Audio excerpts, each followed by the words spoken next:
Please help my sister. Annie Carter stepped in front of Victor just as he came out of the elevator. Please, I don't have time, Victor said to his assistant, not slowing down. Move the presentation up 10 minutes, and tell Margaret I want the first 3 looks ready when I walk in. Yes, Mr. Hale, the assistant said, already typing. Annie spoke immediately. Please, she said, stepping into the path of his group. Please, sir, my sister. A young assistant in a black blazer moved quickly between them. Miss, you can't be here. Annie stopped so abruptly her worn sneakers slipped against the polished floor. I know, but I need help.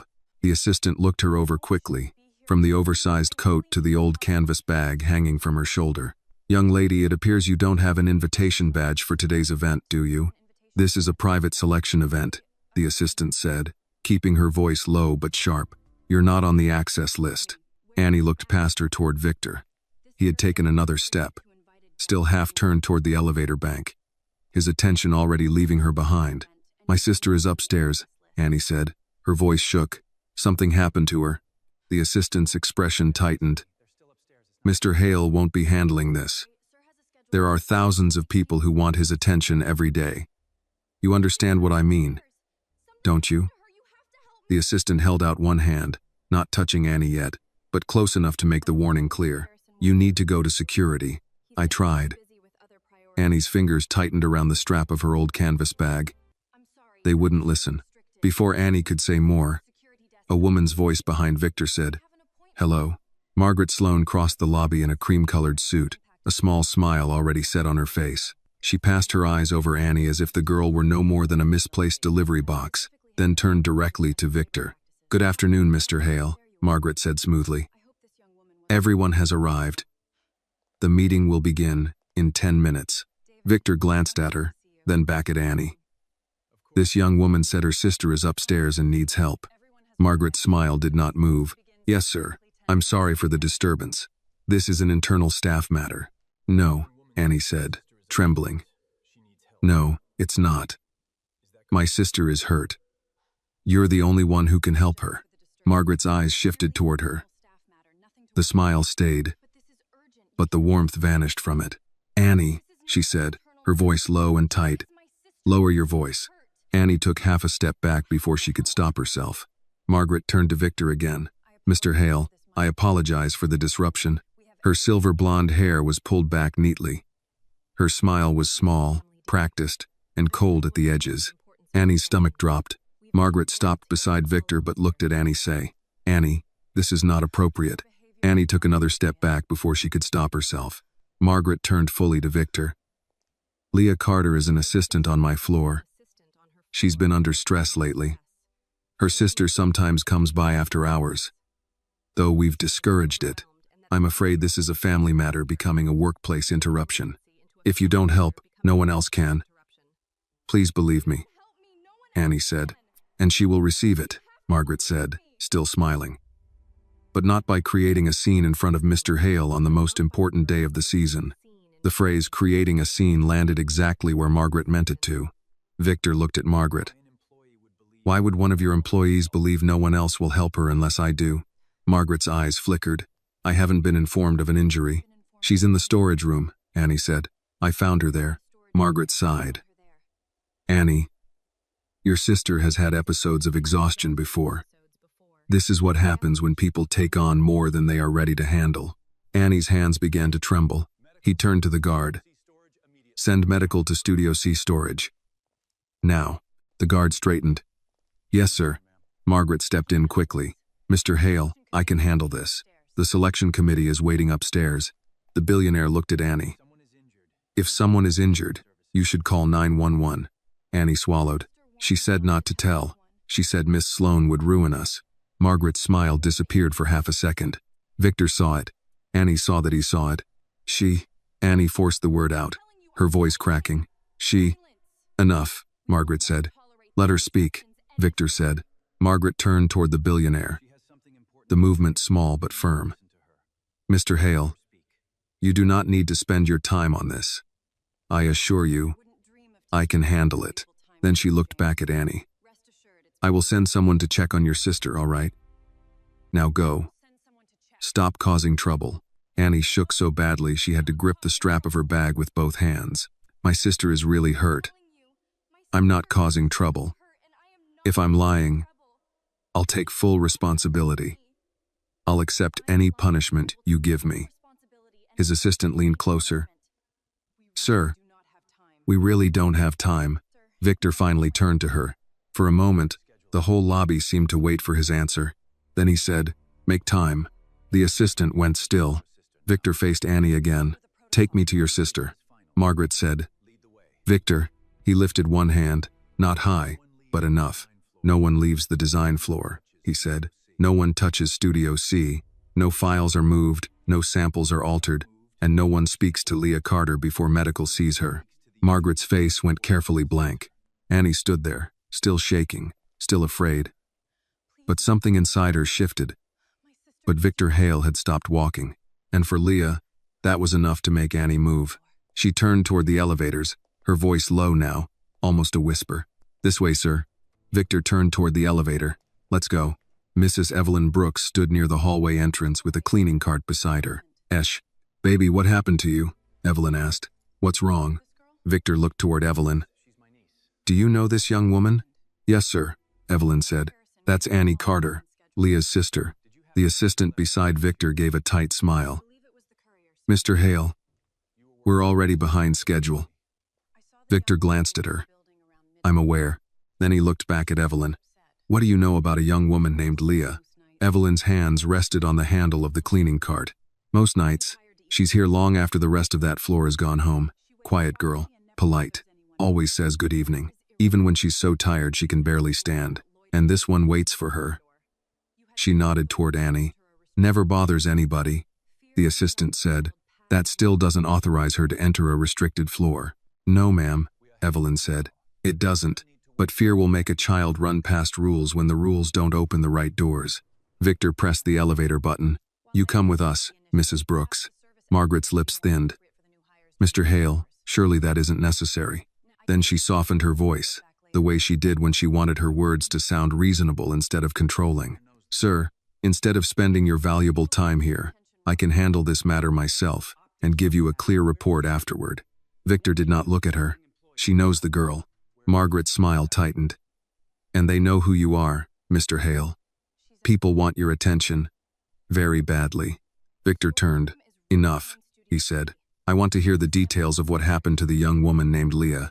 Margaret held his gaze for 1 second, then lowered her eyes with the kind of obedience that was really calculation. Victor turned slightly toward Annie. Tell me exactly where your sister is. Storage room behind Studio C, Annie said. Past the sample racks. There's a gray door with a broken label. How long ago did you find her? I don't know. Maybe 15 minutes. Maybe less. Annie hated that she did not know. Time had become strange after she saw Leah on the floor. She was breathing. She opened her eyes. But she couldn't stand. Victor looked at his assistant. Medical? On the way, sir. Security? 2 guards moving to the design floor. No one enters that room before medical, unless Annie says her sister is in immediate danger. The assistant nodded, but she did not like taking instructions from a girl in worn sneakers. Annie could tell. Margaret folded her hands in front of her. Mr. Hale, with respect, Leah has been struggling for weeks. She's talented at basic support work, but she becomes overwhelmed. Annie doesn't understand the pressure of a creative department. Annie looked at the floor. Ma'am, Annie said, trembling. My sister has always done what you told her to do. Her own work. And the work she was never supposed to be doing in the first place. Margaret's head snapped toward her. That was her responsibility. Annie flinched, but she did not stop. Her voice came out uneven, each word forced past fear. Her responsibility was to design clothes. And the reward should have been recognition. Not being picked apart. Not being pushed down. Not having her name crossed out of every chance she earned. Margaret lifted one hand and pointed straight at Annie's face. I didn't know a girl like you could invent stories so well, she said. Is that what this is about? Unpaid bills? Or did your sister's ambition to become a real designer make her put you up to this? The words hit Annie so hard she forgot to breathe. A girl like you. Evelyn's face tightened. Miss Sloane. Margaret did not look at her. No, Mrs. Brooks. I am tired of pretending this is innocent. This young woman has entered a restricted building, interrupted the chairman, and made claims she cannot support. There are procedures for employees who feel mistreated. There are proper channels.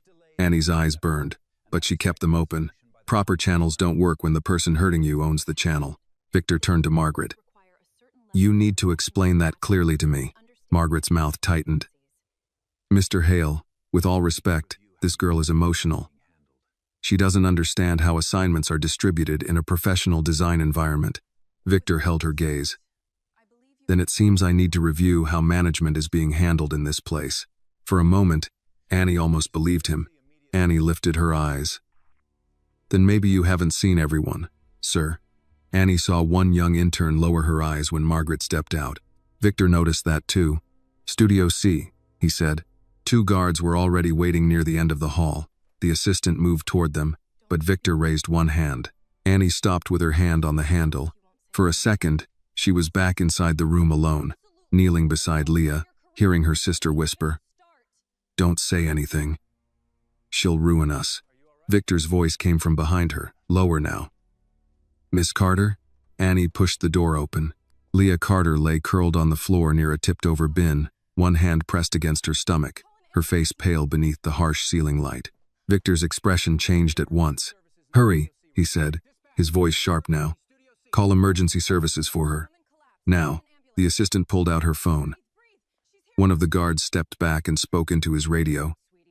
Evelyn covered her mouth with one hand, then lowered herself carefully beside Annie. Annie dropped to her knees.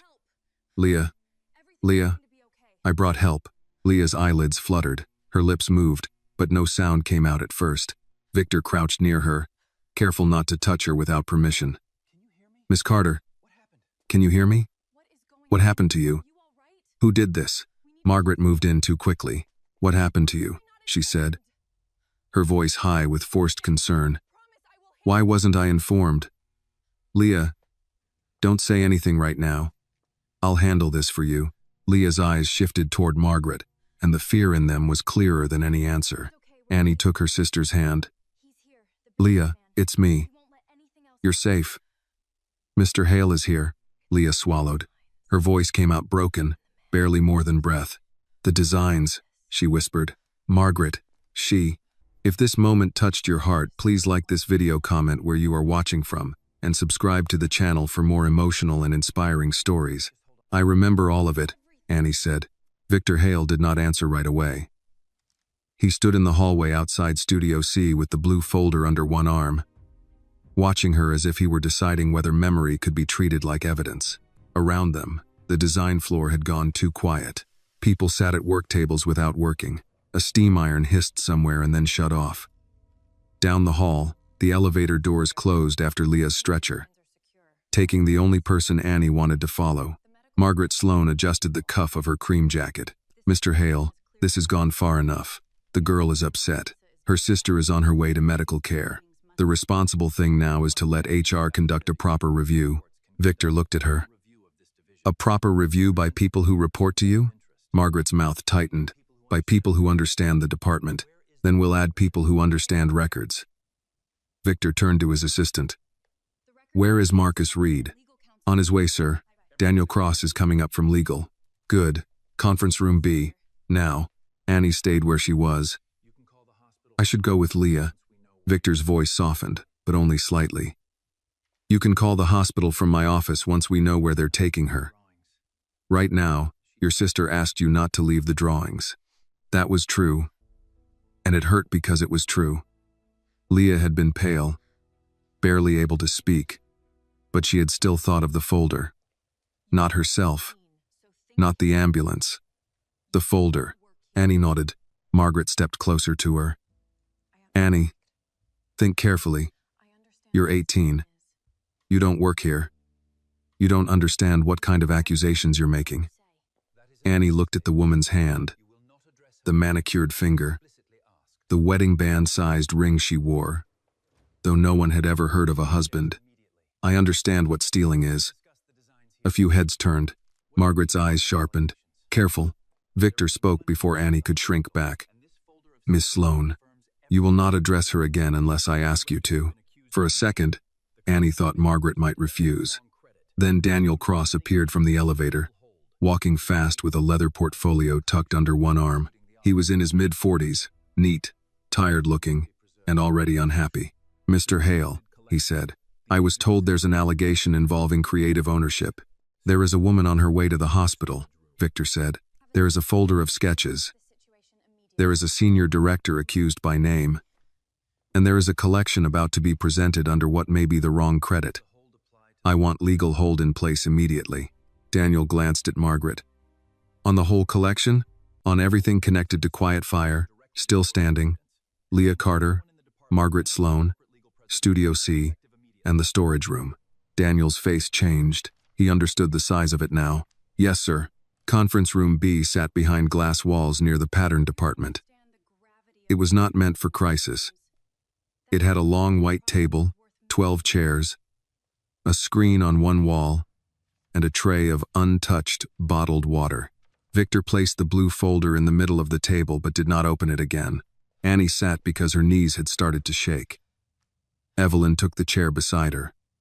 Margaret remained standing until Victor looked at her. Then she sat too, straight-backed and smooth as a blade. Marcus Reed arrived with a laptop pressed to his chest. He was younger than Annie expected, with rolled sleeves, black-framed glasses, and the cautious look of a man who fixed problems for powerful people and knew better than to become one himself. "You asked for access logs, sir?" "I did," Victor said.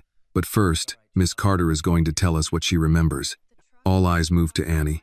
Her mouth went dry. Evelyn leaned slightly toward her. "Just start where you know, baby. Don't decorate it. Truth doesn't need ribbon." Annie held on to that. "She called it Still Standing," Annie said. "Not Quiet Fire. Leah said it was about women who kept going even when nobody gave them credit for surviving." Margaret gave a soft laugh.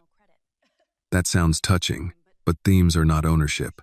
Victor did not look at her. "Let her finish." Annie opened the blue folder with careful fingers. The first sketch showed the white suit. This one was first. Leah drew it after a fitting ran late.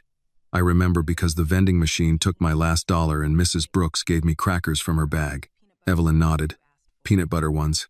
Annie almost smiled, but the feeling passed quickly. "Leah said the shoulders had to be strong but not mean.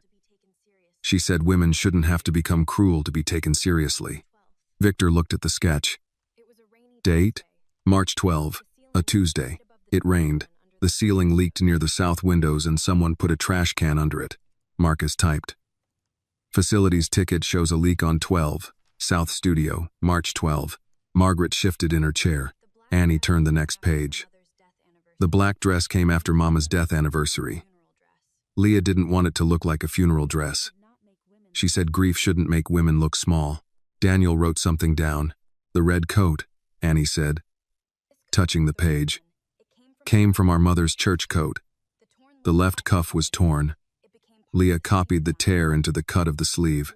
Not exactly, but enough that I knew. She said worn doesn't mean weak. Worn means it lasted." Victor's eyes stayed on the page longer that time. Margaret crossed her arms. "Emotional associations do not establish authorship. Assistants gather inspiration all the time. Senior directors develop it into work." Annie looked up. "Then why did you tell Leah to stop putting dates on her sketches?" The room went still. Margaret's face emptied. "I never said that." "You did," Annie said. "Studio C, 2 weeks ago. You said dates make junior staff confused about ownership." Marcus stopped typing. Daniel looked up from his notes. Victor turned to Marcus. "Camera audio?" Marcus shook his head. "No audio in design rooms, sir. Video only in hallways and common spaces." Annie said. She was standing by the glass wall. Leah was at the end table. I was near the sample shelves. Miss Sloan had a black portfolio under her arm. Marcus typed again. "I can check hallway footage outside Studio C for that date if we narrow it." "April 6, Annie said. "It was the day after Leah paid rent late because her paycheck was short." Margaret leaned forward. "This is absurd." "No," Victor said. "It is specific." Annie looked down again, but this time not from shame. She was searching. Her mind had always kept things. Receipts, faces, times, colors, small changes in people's voices. Leah called it Annie's filing cabinet. At school, teachers called it remarkable. At home, it was how Annie remembered which bill had to be paid first. "There's another drawing," Annie said. "Not in this folder." Margaret's eyes flickered. Victor noticed. "Where?" Annie hesitated. Leah had hidden it because she was afraid.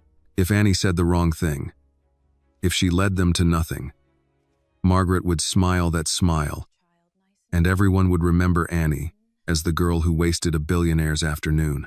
Evelyn touched her wrist. "Breathe." Annie did. "Mannequin 17, she said. Leah tucked a sketch into the lining. She said if Miss Sloane took the folder, at least one original would still be where only someone who knew her work would look. Victor stood. "Take us there." Margaret rose too quickly. "Mr. Hale, this is turning into a spectacle." "Then stop performing," Victor said. No one moved for half a second. Then Marcus grabbed his laptop. Daniel took the folder, and Annie led them out of the conference room. The design floor watched without watching. Annie felt every glance, but something had changed. She was still scared. Her voice still shook, but fear had begun to make room for anger, and anger had a spine. Mannequin 17 stood near the back of Studio C, half-dressed in muslin, its linen torso marked with pinholes. Annie knelt and lifted the loose lining at the base. Nothing. Her heart dropped. Margaret exhaled behind her. Annie searched again, fingers moving along the seam. There was a small slit near the stand, hidden under a fold. She reached inside and felt paper. She pulled it free. A pencil sketch, creased, smudged, signed in the corner. "Leah Carter." Marcus leaned in. Original paper. No scan marks. Daniel took a photo before anyone touched it further. Victor looked at the sketch, then at Margaret. "How many more will we find?" Margaret's voice was cold now. "You are making a mistake." Victor closed his hand around the edge of the evidence sleeve Daniel had brought. "No," he said. "I think I'm finding one." At the far end of the room, the elevator chimed. Everyone turned. A young man stepped out, carrying a garment bag marked Quiet Fire M. Sloane. He stopped when he saw the group, then slowly lowered the bag as if he had walked into a room where the weather had changed. Annie stared at the label. Still standing was inside that bag. Leah's work. Leah's nights. Leah's name, crossed out before it ever reached the light. Victor saw her looking. "Open it," he said. "Open it," Victor said. The young man holding the garment bag looked at Margaret first. That small glance told Annie more than any confession could have. People did not look at Margaret for permission because they respected her. They looked because they were afraid of what happened when they moved without it. Margaret's voice stayed smooth. "That sample is for the selection room. It hasn't been steamed." Victor did not turn. "Open it," the young man swallowed. "Yes, sir." He laid the garment bag across the nearest work table and unzipped it with both hands. Inside was a white suit, clean-lined, sharp at the shoulder, the kind of piece that made people stand differently just by looking at it. Annie knew it before the fabric was fully out of the bag. She knew the slope of the lapel, the narrow waist, the cuff Leah had stayed up half the night adjusting because she said it had to look strong without looking cruel. Her throat closed. "That's hers," Annie whispered. Margaret exhaled through her nose. "A white suit is hardly a signature, Annie." "No," Annie said, stepping closer. "But that cuff is." Victor looked at her. "Explain." Annie reached out, then stopped before touching the jacket. She remembered Daniel's careful photographs, Marcus's records, all the grown-up rules that seemed to matter only after somebody powerful decided they did.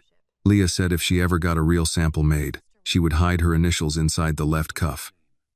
Not where buyers could see it, just where she would know. Margaret gave a short laugh. "That is a sweet story." Victor looked at the young man. "Your name?" "Caleb, sir." "Caleb Ortiz. Sample coordination. Turn the left cuff inside out." Caleb hesitated again, then did it. The room seemed to lean forward.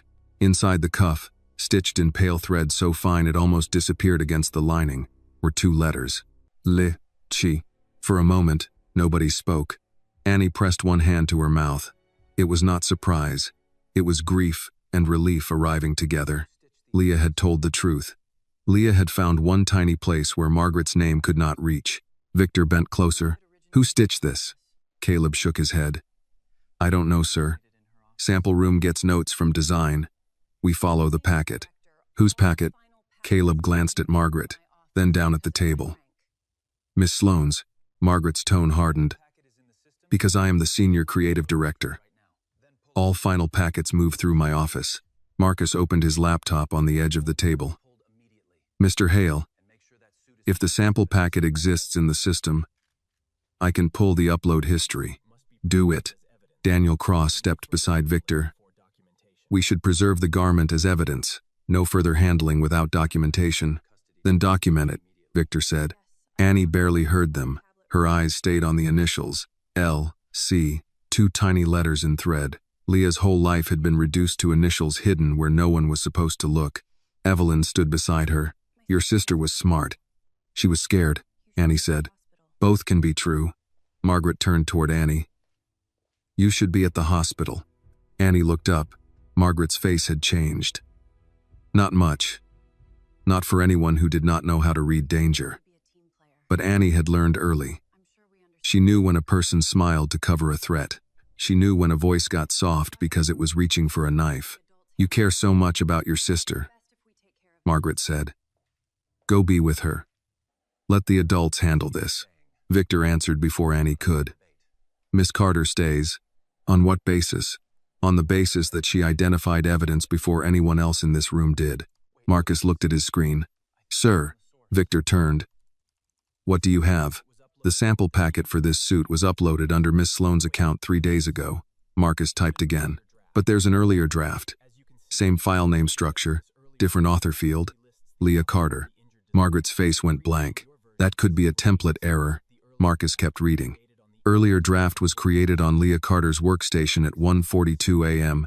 2 weeks ago. It was accessed the next morning from Miss Sloane's office computer at 6:13 a.m. After that, the author field changed. Daniel's pen stopped. Changed by whom? Marcus swallowed. The system shows Miss Sloane's credentials. Margaret stood. This is outrageous. Anyone with administrative access could have used my credentials. Victor looked at her. Who has your credentials? No one, officially. Unofficially? She did not answer. Annie saw the young intern near the door lower her eyes again. She was small, maybe 21, with a pincushion strapped to her wrist. Her hands were shaking. Victor noticed her too. You? What's your name?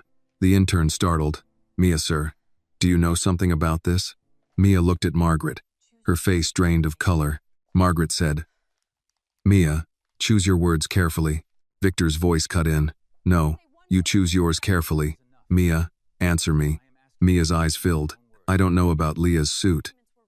But Miss Sloane has asked me to log in for her before. She says it's faster. She gives me passwords to use if she's in a meeting. That is not unusual in a busy department, Margaret said quickly. Daniel looked at her. It is a security violation. The sentence landed hard. Margaret turned on him. Daniel, don't be dramatic. I'm being legal, he said. Victor straightened. Marcus, I want all access activity from Miss Sloane's account for the last year reviewed. Daniel, issue written notice now. No one deletes, edits, removes, shreds, scans, transfers, or renames any file or physical sketch tied to this collection. Daniel nodded. Understood. Margaret's composure cracked at the edge. You are treating me like a criminal because a poor girl and a frightened assistant want attention. Annie felt the words hit. But they did not knock her down this time. Victor's face went cold. I am treating you like an executive whose story keeps changing. Evelyn murmured. Lord have mercy.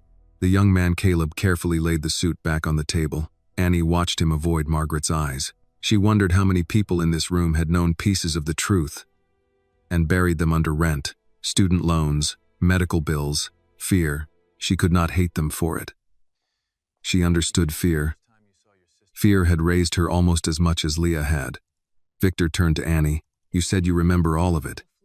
Start with the first time you saw your sister draw this suit. Annie looked at the white jacket. It was late. After midnight, Leah had been told to clean up after a fitting because someone from the senior team had dinner reservations. She was tired, but she wouldn't leave because she had an idea. I was sitting by the sample shelves eating crackers Mrs. Brooks gave me. Evelyn nodded. Peanut butter. Leah said the jacket had to look like a woman walking into a room that didn't save her a chair. Annie touched her own sleeve, grounding herself. She said the shoulders should be strong, not mean. She drew the cuff 3 times. The first was too plain. The second looked expensive, but empty. The third one had that hidden stitching. Victor listened without interrupting. Annie continued. She said people like us learn to put our names where they can't be laughed at. I told her that was sad. She said, "No, Annie. It's practice. One day I'll put it where everybody can see." The room was silent. Even Margaret did not speak.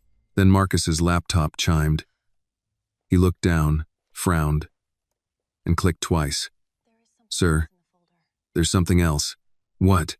Quiet Fire wasn't just uploaded from Miss Sloane's account. The folder contains archived drafts from other employees. Different names, different years. Margaret moved toward him. "That is confidential." Victor stepped between them. "Sit down." She stopped. Marcus turned the laptop so Victor could see. There are subfolders. Interns. Assistants. Pattern makers. Some files were later submitted under senior staff projects. Daniel leaned in. "How many?" Marcus scrolled. Annie watched his face change. "At least 17, he said. The number settled over the room like dust after a collapse. 17. Not one sister. Not one stolen suit. Not one tired assistant found on a storage room floor. Victor Hale looked through the glass wall at the design floor beyond it, at the people pretending not to listen, at the work tables full of fabric and sketches and quiet fear. When he spoke, his voice was lower than before. "Bring them in." Margaret stared at him. "Who?" Victor looked back at her. "Everyone whose name is in those folders. Everyone whose name is in those folders." Marcus looked at Victor as if he wanted to confirm he had heard correctly. "All of them, sir?" "All of them." Daniel Cross closed his portfolio and stood straighter. "Mr. Hale, before we gather employees, I recommend we define the scope. If this turns into a mass disclosure without preparation, we could expose the company to..." "To what?" Victor asked. "The truth?" Daniel paused. "To liability." Victor's eyes stayed on the laptop screen. "We already have liability. We are deciding whether we also have a conscience." No one answered that. Margaret sat very still, her hands folded on the table. Annie had seen that kind of stillness before, though never in a suit that expensive.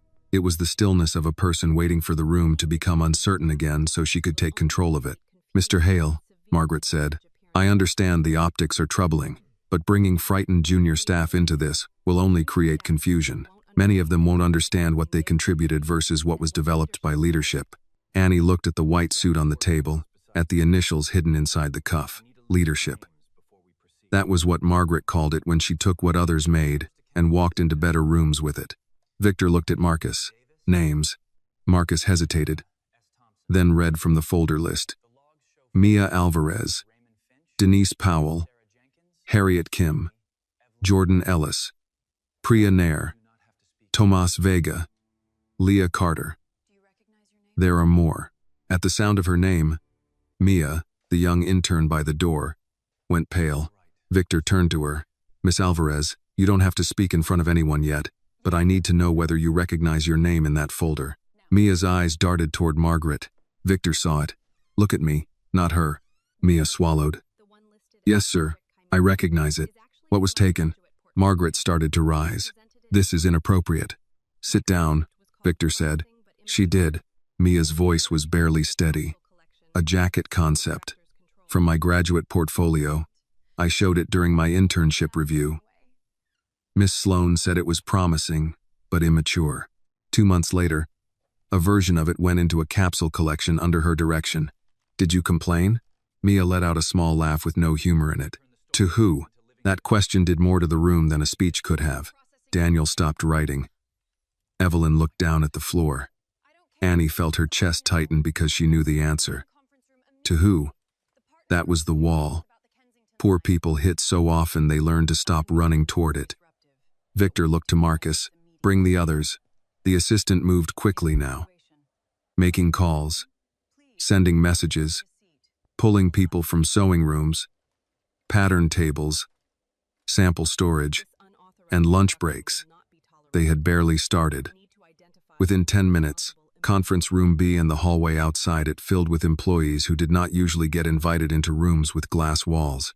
Some were young, some middle-aged, some old enough to have worked in fashion before half the executives learned how to pronounce couture. They came in aprons, sneakers, measuring tapes around their necks, pins still clipped to cuffs. They looked at Victor, then at Margaret, then at the floor. Annie stayed near the table with the white suit. She wanted to be at the hospital. She wanted Leah awake, safe, away from the woman sitting across the room. But Leah had said, "Don't let her put her name on them." So Annie stayed. Victor did not stand at the head of the table. He pulled out a chair and sat like he expected to listen. "Some of you may have work inside files we just discovered," he said. "You are not required to speak without counsel or HR representation. You will not be punished for speaking. Daniel, put that in writing." Daniel nodded and began typing on his phone. Margaret gave a tight smile. "That's generous, Mr. Hale, but unnecessary. My team knows my door has always been open." A woman near the hallway, maybe in her 50s, laughed once before she could stop herself. Victor looked at her. "Your name?" "Denise Powell," she said. "Pattern department. What did you mean by that?" Denise glanced around, then folded her arms. "Her door is open when she wants something. Closed when you want credit." The air changed again, not loudly. It was more like a room realizing the lock had already been broken. Margaret's face hardened. "Denise has had performance issues." Denise nodded. "Every time I asked why one of my patterns showed up under somebody else's file." A young man stepped forward next. "Tomas Vega, sample assistant. I built the sleeve structure for the blue dress. Miss Sloan told me it was technical labor, not creative work. Then I saw the same structure described in the presentation notes as her innovation." Another voice came from the doorway. "She used my color story." A woman lifted her hand halfway. "Harriet Kim. I was told to be grateful." She even looked at it. Mia wiped her cheek with the back of her hand. "She told me nobody hires interns who cause trouble." One by one, the names from Marcus's screen became people. Not files, not risk. People. Annie listened as they spoke in pieces. Nobody gave a perfect speech. Some contradicted dates.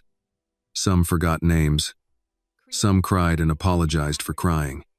That made it feel more real, not less. Truth did not arrive polished.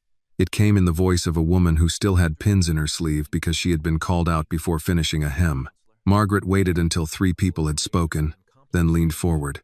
"Mr. Hale, this is becoming emotional contamination. Creative departments are collaborative.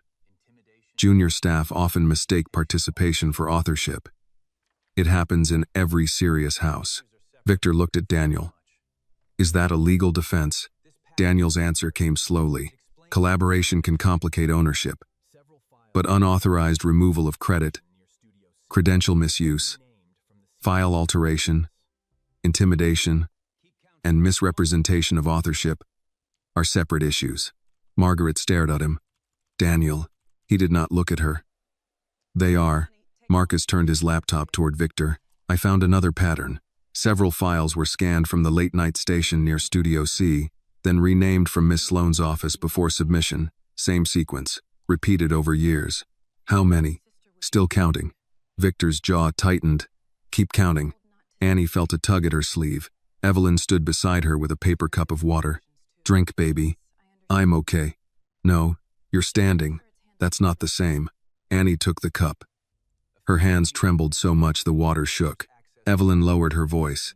"Your sister would be proud of you. She told me not to say anything. She told you that because she was afraid. Fear gives instructions too. Doesn't mean they're always right." Annie looked at Margaret, who was now speaking quietly into her phone, until Victor's assistant told her no calls were permitted. Margaret smiled as if this were all beneath her, but her fingers were white around the phone. Victor stood at last. "Miss Sloane, your access to all design systems is suspended pending investigation. Your office will be sealed. Your devices will be collected by legal and IT. You will not contact employees in this department unless counsel is present. Margaret rose slowly. You are making a public mistake. No, Victor said. I made a private one years ago when I stopped walking these floors. That quiet admission did something to the employees. Annie saw it in their faces. Some were surprised, some suspicious, some almost angry. A powerful man admitting fault did not erase what had happened, but it took away one of the lies people used to survive, that nobody at the top would ever say it out loud. Margaret lifted her chin. You think this will save your image? Victor looked at her for a long moment. I'm not thinking about my image. For the first time, Annie believed him more than she doubted him. Then Marcus's laptop chimed again. He went still. Victor turned. What now? Marcus looked up. Someone just tried to delete a folder from Miss Sloane's office workstation. Margaret's eyes moved, just once, toward the hallway. Victor saw it. Lock down the office, he said. A guard stepped toward the door, but a crash sounded from somewhere down the hall. Not loud enough to be an accident. Loud enough to make every employee turn. Annie knew before anyone said it. Margaret had not been waiting for uncertainty. She had been waiting for a chance. Victor's voice cut through the room. Nobody moves those files. Nobody moves those files. Victor's order hit the room before the echo of the crash faded. For one breath, no one moved. Then the design floor broke into motion. A guard ran toward Margaret's office. Marcus grabbed his laptop and nearly tripped over a chair. Daniel Cross snatched the blue folder from the table and held it against his chest as if paper had suddenly become a living thing. Annie stood frozen, the cup of water trembling in her hand. Margaret did not run. That would have made her look guilty. She only turned her head toward the hallway, calm enough for anyone who had not been watching her eyes. Victor was watching her eyes. Who is in your office? He asked. Margaret's mouth opened, then closed. I don't know. That is the first honest thing you've said today, Evelyn muttered. Victor looked at Marcus. Can you stop the deletion from here? Marcus was already typing. Trying. If they're logged in locally, I can cut network access. But if they're deleting physical files or removing drives, another sound came from the hall. A drawer slammed. Someone shouted, Hey, stop. Victor moved, not fast like a young man trying to prove strength. Fast like a man who had made a decision and expected the world to get out of the way. Annie followed without thinking. Evelyn called her name, but Annie kept going. She did not know why, only that the files mattered, and Leah's name was somewhere inside them. Margaret reached for Annie's arm as she passed. Stay out of this. Annie pulled free. I've been out of it my whole life. The words surprised even her. Margaret's face sharpened, but Victor had already reached the corridor. At the far end, near a glass office with frosted lettering that read, Margaret Sloane, Senior Creative Director. A young assistant stood cornered between a guard and a desk, clutching a slim external drive in one hand and a stack of folders in the other. A trash bin had tipped over, scattering shredded paper across the carpet. The assistant could not have been more than 24. Her name badge read Claire Bennett. Annie had seen her before, always walking 2 steps behind Margaret with coffee, garment bags, or a phone pressed to her ear. Claire's face was white. I was told to clean the office. Victor stopped in the doorway. By whom? Claire looked past him. Annie did not need to turn to know Margaret had arrived. Margaret's voice came smooth and disappointed. Claire, what are you doing? The girl's eyes filled. You told me to remove anything personal. I told you to organize my desk before the board arrived. I did not tell you to steal company materials. Claire looked as if the floor had disappeared beneath her. Annie felt something twist in her chest. She knew that look. It was the look people had when they realized the person giving orders was already preparing to deny them. Victor stepped into the office. Put the drive and folders on the desk. Claire obeyed at once. Her hands shook so badly the folders slid sideways. Daniel arrived behind Victor. No one touch anything else. Marcus photographed the desk, the drive, the bin, the shredder, and the file drawers. Marcus lifted his phone and began recording. On it. Margaret folded her arms. This is becoming theatrical. Victor turned to her. A deletion attempt was triggered from this office. Your assistant was removing files. The shredder is warm. He looked at Marcus. Is it warm? Marcus placed his hand near the machine without touching the blades. Yes, sir. Recently used. Claire began crying silently. She said if I didn't do it, I'd be finished. She said nobody would hire me if I made her look bad. Margaret's voice dropped. Claire, the girl flinched. Victor saw it, and something hardened in his face. Miss Bennett, you are not fired. You are not to speak with Miss Sloane privately. Daniel will take your statement with HR present and an independent witness. Claire wiped her cheek. I didn't know what was in them. Margaret gave a small laugh. Of course she didn't. She never knows much. That was when Annie stepped forward. She knew enough to be scared of you. The office went quiet. Margaret looked at Annie as if the girl had grown taller without permission. You seem very comfortable accusing people today. No, Annie said. Her voice shook, but she did not look away. I'm terrified. There's a difference. Victor's eyes moved to Annie for half a second, then back to the desk. Marcus, can you access that drive safely? Yes, I'll clone it first. We don't work from the original. Daniel nodded. Good. Chain of custody starts now. I'll document who touched it. Victor pointed to the filing cabinet. Open every drawer. The guard opened the first. It was filled with labeled folders, vendor contracts, show schedules, sample requests. The second held presentation copies. The third was locked. Margaret said, that drawer contains confidential executive correspondence. Victor held out his hand. Key. I don't carry it. Then we open it another way. The guard looked at Victor, got a nod, and used a small tool from his belt. The lock gave after several seconds. Inside were blue, gray, and black folders packed tight. Some had names Annie recognized from Marcus's list. Mia Alvarez, Denise Powell, Tomas Vega, Leah Carter. Annie saw Leah's name and forgot to breathe. Daniel removed the folder carefully and laid it on the desk. Photograph first. Marcus took pictures, then Daniel opened it. Inside were sketches, scanned copies, notes, and printed emails. One email had Leah's name in the sender line. Another, dated 2 days later, forwarded the same attachment to Margaret's own private address, with a new subject, Quiet Fire Revised Concepts. Victor read it once. His jaw moved.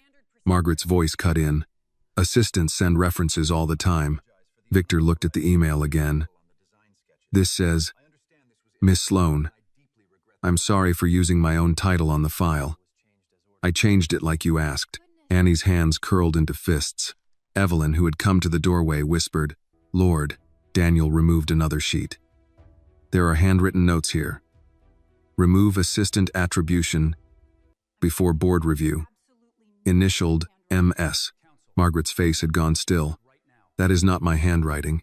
Victor looked at Daniel. Preserve it. Already doing it. Marcus, working at the laptop now, spoke without looking up. The deletion attempt was remote. Triggered from a script on this workstation. It was set to wipe a folder called Legacy Drafts, if an admin hold was placed. Who installed it? Victor asked. Account says M. Sloane. Margaret snapped.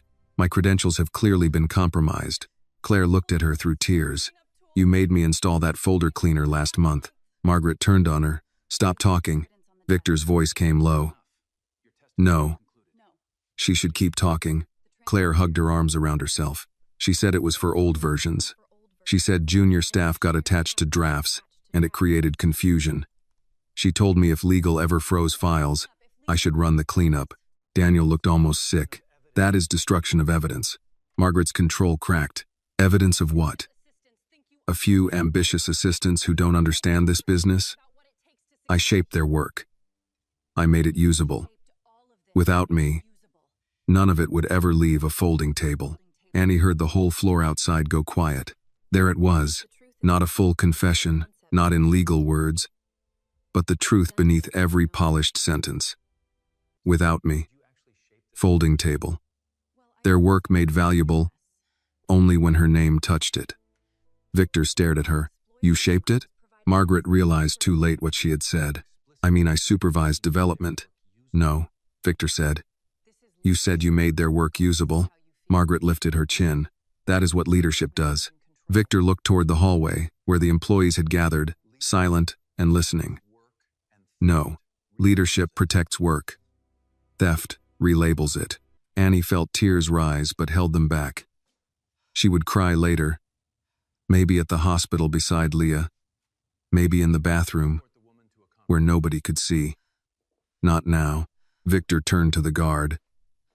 Escort Miss Sloane to conference room B. She is not to enter this office again. She is not to speak to staff. She is not to use a phone. Margaret stared. You cannot treat me like this. I can, Victor said. And I should have done it sooner. As the guard moved beside her, Margaret looked at Annie. This doesn't make your sister a designer, she said.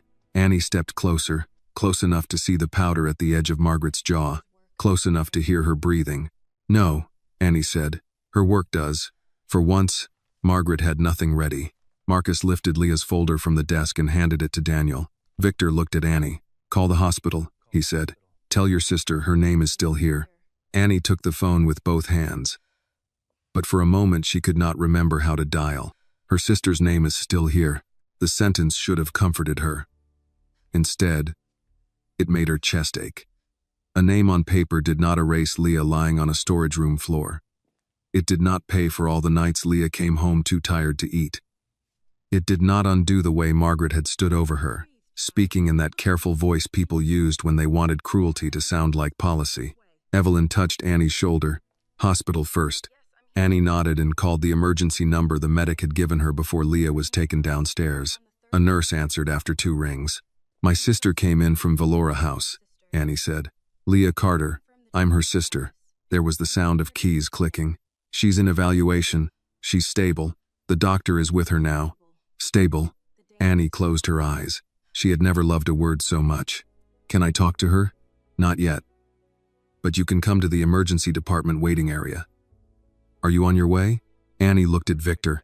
He took the meaning at once. My car will take you. No, Annie said before she could think better of it. I can take the train. Victor's face did not change, but his voice lowered. Your sister asked you to protect the drawings. You did that. Now let the car take you to her. Annie wanted to refuse because accepting help from powerful people felt like stepping onto ice. But Leah was at the hospital, and pride was not worth a delayed train. Thank you, she said. Victor turned to Daniel. You keep the folder. Do not let it leave your hands. Marcus, copy the drive and send the clone to outside counsel. Not internal only. Daniel looked up. Outside counsel? Yes. I don't know how long this has been happening, and I don't know who helped bury it. Margaret, standing between the guard and the doorway, gave a bitter smile. Now you distrust everyone. That is what happens when you let a frightened girl run your company. Victor looked at her. No, that is what happens when I realize I trusted the wrong executive. Her smile faded. Annie moved toward the hall, but Margaret's voice followed her. Your sister will regret this. Annie stopped. The words were not loud, but they carried. Employees along the hallway heard them. Daniel heard them. Marcus heard them. Victor heard them. Slowly, Annie turned back. Is that a threat? Margaret looked past her, as if Annie were something in the way. It is advice. Victor stepped closer to Margaret. Daniel. Add witness intimidation to your notes. Daniel typed without looking up. Already did. For the first time, a few people on the design floor looked directly at Margaret and did not look away. That was what Annie carried with her when she left. Not victory, not yet, but the first crack in fear. Victor's car waited in the service entrance below, not the front. Annie was grateful for that. She did not want the lobby again, not the polished stone, not the people who had watched her beg. Evelyn came with her, refusing to let her go alone. You don't have to, Annie said as the driver opened the door. I know, Evelyn said, climbing in slowly. That's why I'm doing it. The ride to the hospital passed in pieces. Traffic. Sirens somewhere else. Evelyn calling her daughter to say she would be late. Annie staring at her phone, waiting for it to ring. She thought of Leah's hands, always moving, folding fabric, sketching lines, counting bills, brushing Annie's hair before school when she was little, and their mother was already too sick to stand long. At the hospital, the emergency department smelled like disinfectant and vending machine coffee. Annie gave Leah's name at the desk. The nurse told them to wait. Waiting, Annie had learned, was its own kind of punishment. It gave the mind too much room. Evelyn sat beside her. "You did good today." Annie shook her head. "I should have done it sooner. You were a child. I'm 18. That is still young when the world is standing on your neck." Annie looked at her hands. Leah kept saying it would get better if she worked harder. She said people like Margaret couldn't ignore good work forever. Evelyn sighed. Good work gets ignored every day when nobody is forced to look at it. Before Annie could answer, a doctor stepped into the waiting area. "Family for Leah Carter?" Annie stood so fast Evelyn had to catch her bag. "I'm here, sister." The doctor was a black woman in her 40s with tired eyes and a steady voice. "I'm Dr. Monroe. Your sister is awake. She's dehydrated and exhausted. Her blood pressure was low when she arrived, and she has bruising on her hip and shoulder from the fall. We're running more tests, but right now she's stable. Can I see her?" "Yes. But keep it calm. She needs rest." Annie nodded too many times. Leah looked smaller in the hospital bed. The harsh storage room light was gone, replaced by a pale lamp near the wall. An IV line ran into her arm. Her hair was pulled away from her face, and her lips were dry. But her eyes found Annie the second she entered. "Annie," Leah whispered. Annie reached the bed and took her hand. "I'm here. Did you leave the folder?" "No. Mr. Hale has it. Legal has it. They found the suit, too." Leah's eyes filled. "The cuff?" They saw it. A tear slipped down Leah's cheek, silent and quick. She said nobody would ever check there. She was wrong. Evelyn stood near the doorway, giving them space but not leaving. Leah turned her head slightly. "Mrs. Brooks?" "Yes, baby. I'm here." Leah tried to smile. "I'm sorry about your cart." Evelyn made a soft sound. "That cart has survived worse than rich people's drama." Leah let out a weak breath that was almost a laugh, then closed her eyes. Annie panicked. "I'm awake," Leah murmured. "Just tired." Annie leaned closer. "What happened in that room?" Leah's fingers tightened around hers. For a long moment, she said nothing. Annie thought the doctor might come in and stop them. But Leah opened her eyes again. There was fear there, and shame, though none of the shame belonged to her. "Margaret called me into Studio C before the presentation," Leah said. "She had the blue folder. She said I had been confused about my role. She said assistants don't own ideas because ideas belong to the house." Annie felt heat rise in her face. "She stole them. She said she refined them. She said if I made trouble, she'd tell every design house in New York I was unstable, entitled, hard to manage." Evelyn folded her arms. "Same old words." Leah swallowed. "I told her I had proof. The original in Mannequin 17. The cuff. Drafts on my workstation. She got angry. Not yelling. Worse than yelling." "What did she do?" Leah looked away. "She grabbed my arm. I pulled back and hit the rack. I fell. I don't remember all of it. I remember her saying, 'You should have stayed grateful.' Then she left me there." Annie's stomach turned. "She left you on the floor?" Leah nodded once. "I heard the door shut. For a few seconds, the only sound was the soft beep of the monitor." Annie wanted to run back to Valora House and scream until every glass wall cracked. Instead, she held Leah's hand and forced herself to breathe. "I found you," Annie said. "I know." Leah looked at her. "I told you not to say anything." "You were wrong." Leah blinked, then gave the smallest smile. "I know." Annie wiped her cheek with her sleeve. Leah's voice became thin. "I was scared she'd ruin us." "She tried." "And?" Annie leaned closer. "She didn't." A nurse entered to check Leah's IV, and Annie stepped back. Her phone buzzed in her coat pocket. She looked down. "Unknown number." She answered quietly. "Hello?" Victor Hale's voice came through the line. "Miss Carter? Are you with your sister?" "Yes." "Is she able to speak?" Annie looked at Leah. "A little." "Tell her this. The presentation has been canceled. Margaret Sloan has been removed from the floor. We found additional files in her office, including Leah's, and I need her permission to put her name on record as the original creator of Still Standing." Annie repeated the words slowly. Leah stared at her, as if the sentence belonged to another life. Then she closed her eyes, and this time the tears came harder. "Yes," Leah whispered. "Use my name." "Yes," Leah whispered. "Use my name." Annie repeated it into the phone, though her voice nearly broke. She said yes. On the other end, Victor was quiet for a second. Thank you. Tell her I will not announce anything publicly until she has counsel and medical clearance. But internally, her authorship is now on record. Leah heard enough to turn her face toward the phone. Mr. Hale? Annie put it on speaker and held it near her. I'm here, Miss Carter, Victor said. Leah swallowed. Please don't let this become charity. Annie looked at her sister, confused. Leah's eyes stayed half closed, but her voice steadied. I don't want a pity title. I don't want a rescue story where everyone claps because you were kind to a poor black girl after somebody else hurt her. I want the work judged because it's good. Victor did not answer quickly. Annie respected that. Quick answers were often the cheap ones. You're right, he said at last. The work will be evaluated on its own. But what happened to you will also be investigated for what it is. What is it? Leah asked. A failure, Victor said, mine included. Leah closed her eyes again, then fixed the failure, not just my name. The line went silent. Annie watched Evelyn's face. The older woman stood near the hospital curtain with both hands folded over her purse, listening like she had waited years to hear someone say that in a room where it might matter. I intend to, Victor said. After the call ended, Leah was too tired to talk. The nurse dimmed the light and told Annie she could sit for a while but not wake her if she slept. Annie took the chair beside the bed. Evelyn went to find coffee, though she said the hospital kind was an insult to the bean. Annie sat with Leah's hand in hers and tried to understand the day.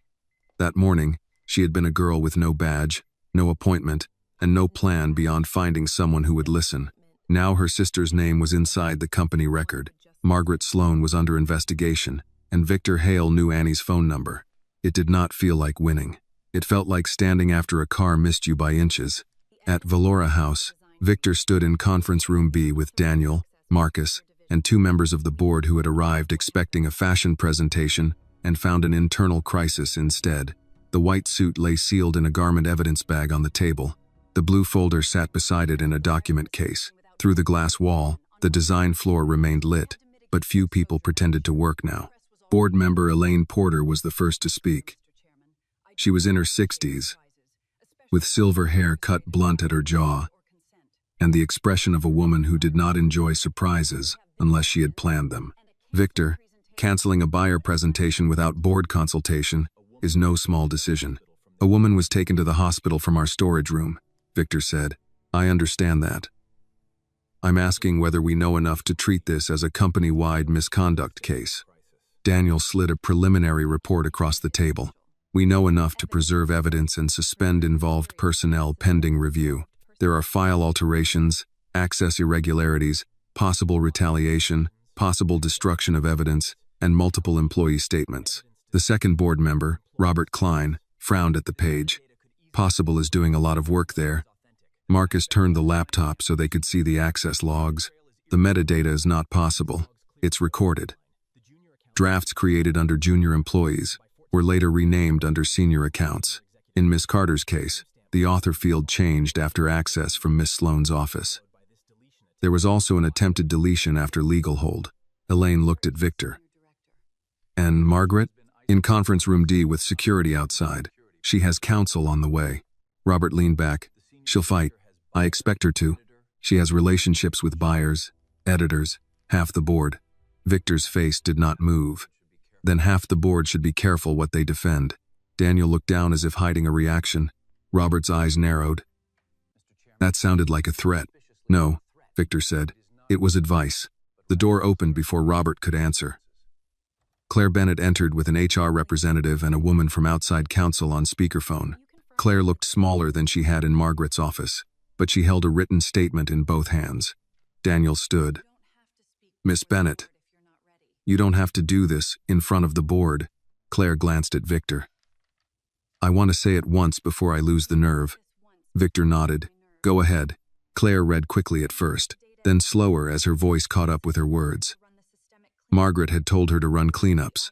Margaret had ordered files removed when authorship questions came up. Margaret had used assistants' logins and shared passwords. Margaret had warned junior staff that reputation traveled faster than talent. At the end, Claire lowered the paper. She said people like Leah should be grateful to be near the room, Claire said. She said some girls confuse proximity with belonging. The sentence landed heavily. Victor thought of Annie in the lobby, begging in front of people who had already decided she did not belong there. Elaine's expression changed. Did anyone report this before today? Claire looked at her. People tried. To whom? HR department managers, sometimes legal. Her eyes shifted toward Daniel, then away. They were told it was creative conflict. Daniel went still. Victor looked at him. Did you know? Daniel's face had lost color. I knew there were complaints. Not like this. What did you do? Daniel took off his glasses, then put them back on without cleaning them. I routed them through standard channels. Which led where? Daniel did not answer. Victor did it for him. Back to Margaret. The room went quiet. At the hospital, Leah woke near midnight to find Annie still beside her. Evelyn had fallen asleep in the corner chair with her purse hugged against her stomach. Annie, Leah whispered, I'm here. You should go home. So should you. Leah gave a weak smile. Fair. Annie leaned forward. Did you mean what you said? About not wanting charity? Yes. Even if they offer money? Leah turned her head toward the ceiling. The monitor beeped softly beside her. I want what I'm owed. Credit. Pay. Protection. And not just for me. Annie nodded. 17 folders. Leah looked at her. What? Marcus found at least 17. Other people. Mia, Denise, Tomas, more. Leah closed her eyes. I knew there were others. I didn't know how many. Why didn't anyone tell? Leah was quiet for so long Annie thought she had drifted off again. Because being talented doesn't make rent wait, Leah said. Because if you're black, or brown, or poor, or too young, or too old, they call your anger attitude before they call it evidence. Because everybody tells you to be grateful for a chance, even when that chance is built on your silence. Annie wiped her cheek. I hate her. I know. Don't tell me not to. I wasn't going to. That almost made Annie laugh, but it turned into a sob. Leah lifted her hand a few inches, and Annie bent down so her sister could touch her face. You did something I couldn't do, Leah said. No, I just yelled louder. You told the truth where she could hear it.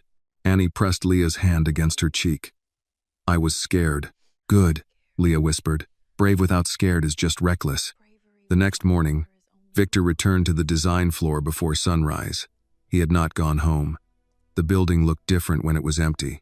Without buyers, assistants, perfume, and performance, Valora House felt like what it was, rooms full of work. He walked past Studio C alone. Mannequin 17 stood in the corner, bare now, its secret removed. He stopped beside it and thought of Leah hiding a drawing inside the lining because she trusted a mannequin more than her own company. In his office, his late wife's silver watch sat in the top drawer where he kept it on hard days. He took it out and held it for a moment. She had founded the employee scholarship program he had let become a brochure line. She used to walk the lower floors when she was alive. She knew names. He used to tease her for it. They know when you don't see them, she had told him once. He had not understood then, or he had understood and found it easier to forget. His assistant entered quietly. Mr. Hale, Margaret Sloane's attorney is here. Also, the hospital called. Leah Carter is awake and stable. Victor put the watch on. Good. Set a meeting for 9. Board, legal, HR, IT, every department head. And the selection committee? Victor looked out the window at the city beginning to pale. They can attend if they want to see what a real collection costs. They can attend if they want to see what a real collection costs. By 9 o'clock, the largest conference room at Valora House was full. But it did not feel important in the way the company usually understood importance. There were no champagne trays, no branded folders, no soft music placed under conversation.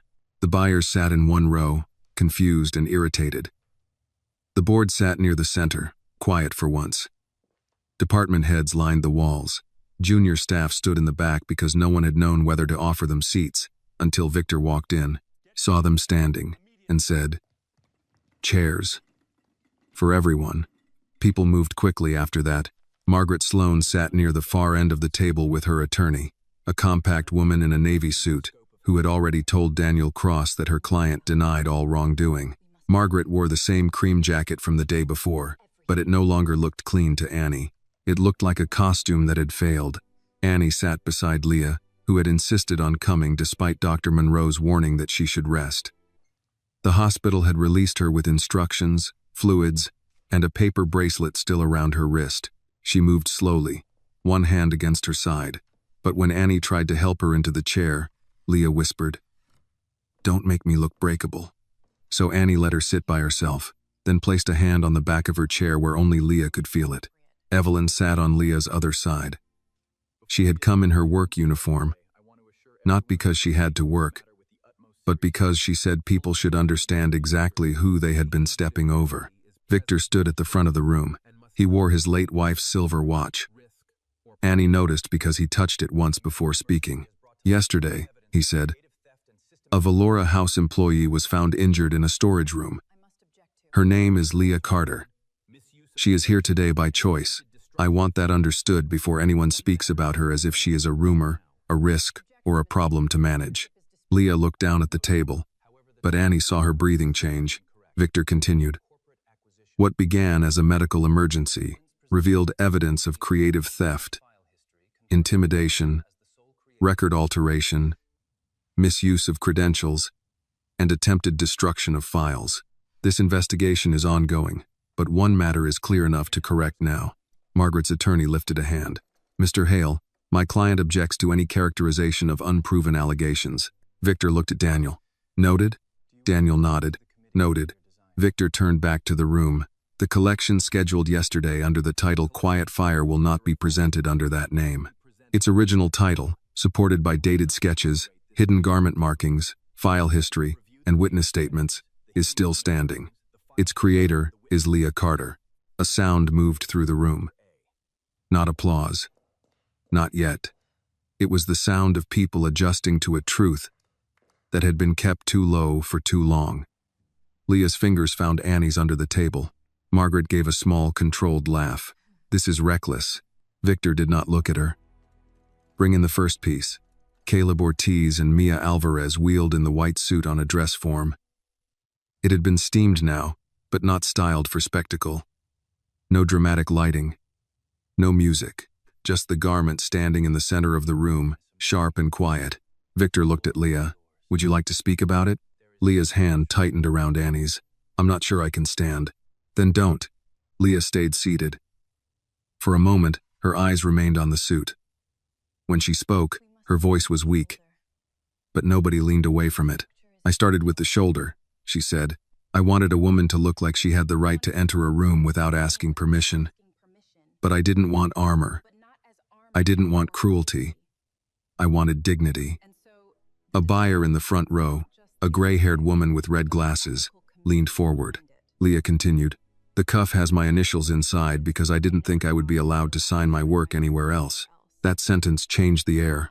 Mia turned the cuff outward. Caleb held it steady while Daniel projected a close photograph onto the screen. L, C in pale thread. A man from the board shifted in his seat. Leah looked at him, then at the others. "That wasn't decoration. It was proof." Margaret's attorney spoke again. "Miss Carter, were you instructed by anyone to place those initials?" Leah looked at her. "No. Could that not be considered unauthorized alteration of company sample property?" Annie felt anger rush up, but Leah answered before she could move. "When a company won't let you keep your name, you find small places to hide it." No one in the room could mistake that for confusion. Victor nodded to Marcus. "Show the file history." Marcus connected his laptop. The screen filled with timestamps, author fields, access logs, and revision records. He did not dramatize it. He explained plainly that Leah's workstation created the first digital draft, that Margaret's office accessed it the next morning, that the author field changed afterward, and that the same pattern appeared across multiple employees' files. Denise Powell stood when her name appeared. "That pattern block was mine." Tomas Vega raised his hand. "That sleeve structure too." Harriet Kim said, "The color story was taken from my board after review." Each voice added weight, not a crowd shouting, a record forming. Margaret sat without moving, but Annie could see the pulse at her throat. Then Robert Klein, the board member who had questioned Victor the night before, spoke. "Victor, Even if there were credit issues, fashion houses depend on collaboration. We must avoid turning every contribution into a separate ownership claim. Evelyn looked at him. Sir, may I say something? Robert blinked, surprised to be addressed by the custodian. I suppose. Victor said, Mrs. Brooks has the floor. Evelyn stood slowly. I don't know your contracts. I don't know your fancy words. But I know the difference between a table where everybody eats and a table where one person scrapes everybody's plate into her own bag. Don't call that collaboration. It insults the people who do real work. For several seconds, no one spoke. Then the buyer in red glasses began to clap once. Firm and slow. Another buyer joined. Then Mia. Then Denise. The applause spread unevenly. Unsure at first, then stronger. Leah closed her eyes. Annie felt her sister's hand tremble. Margaret's attorney leaned toward her client and whispered. Margaret did not whisper back. She stared at Evelyn, as if the older woman had committed the one offense Margaret could not forgive. She had made simple truth more powerful than polished lies. Victor raised one hand, and the room quieted. The company will open an independent investigation covering the last 5 years of creative submissions, employee complaints, authorship changes, and retaliation claims. Employees may speak to outside counsel directly. HR will not filter statements through department heads. Any employee found to have stolen work, altered records, or punished staff for reporting misconduct will be terminated and referred where appropriate. Daniel glanced at him, but did not interrupt. Victor looked at Margaret. Effective immediately, Margaret Sloan is suspended pending investigation. Margaret stood. You will regret humiliating me in front of this room. Leah spoke before Victor could answer. No, she said. Margaret turned. Leah looked tired, pale, and smaller than everyone who had tried to use that against her, but her voice held. You humiliated yourself when you left me on that floor. The room went silent. Margaret's face changed, and for the first time Annie saw fear there without disguise. Victor looked at Daniel. Add that statement to the record. And request the security footage from the hallway, outside Studio C. Marcus was already typing. Pulling it now. Margaret's attorney touched her arm. Do not respond. Margaret did anyway, because control was a habit she could not drop in time. There is no footage inside the storage room, she said. Victor turned toward her. Nobody had mentioned the storage room. Annie felt Leah's hand go still. Marcus looked up from the laptop. No, there isn't, but there is footage of the hallway. The screen changed.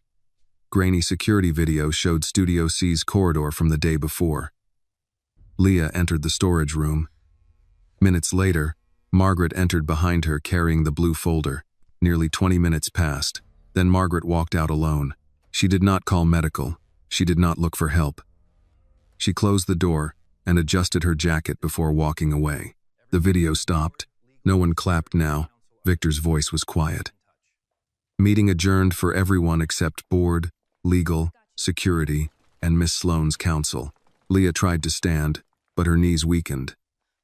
Annie caught her. This time, Leah did not pull away. Outside the conference room, employees stepped aside for them, not with pity, but with respect. Mia whispered, "Thank you." Denise touched Leah's shoulder gently.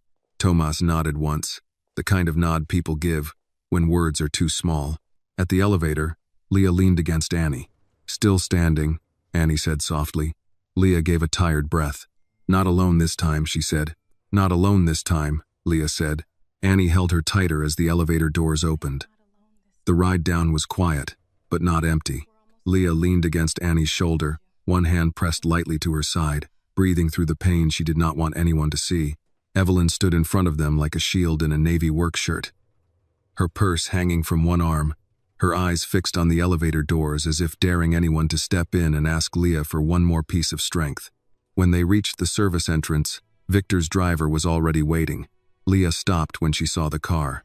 "I'm not going home in his car like some kind of witness he owns," she said. Annie looked at her. "You can barely stand." "I can stand enough to choose." Evelyn nodded once. "Then choose the car because it gets you home faster, not because he sent it." Leah considered that, then gave in with a small breath. "Fine. But only because my body is being dramatic." Annie helped her into the back seat. Evelyn climbed in after them. As the car pulled away from Valora House, Leah kept her face turned toward the window. The building rose behind them, clean and bright, hiding the kind of mess that did not show from the street. Annie watched her sister's reflection in the glass. "Are you okay?" Leah's mouth moved like she almost laughed. No. It was the most honest thing either of them had said all morning. Their apartment in Queens looked smaller after Velora House and the hospital, but to Annie it felt real in a way those places did not. The kitchen table still had a stack of bills under a chipped mug. Leah's sewing machine sat near the window, covered with a cloth. A red coat hung over the back of a chair, their mother's old church coat, its cuff still worn thin. Leah stopped when she saw it. Annie followed her gaze. "You want me to move it?" "No," Leah said. "Leave it." Evelyn made tea without asking, moving through the kitchen like she had been there for years. Leah eased onto the couch and closed her eyes. Annie wanted to ask 100 questions. What happens now? Will they fire Margaret? Will you go back? Do you still want the collection? Do you hate the place? But Leah looked like every answer cost blood.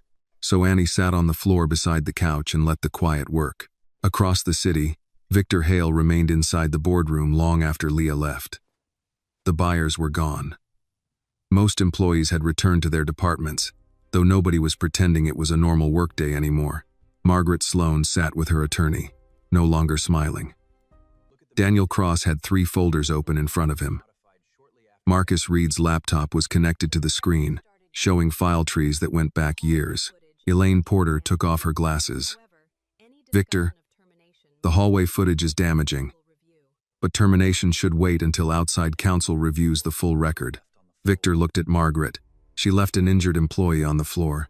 Margaret's attorney spoke before her client could. "The footage does not show what occurred inside the room. My client maintains she believed Miss Carter was upset, not medically endangered." Marcus glanced up. "She was on the floor for at least 11 minutes before Miss Sloan exited. She did not call anyone."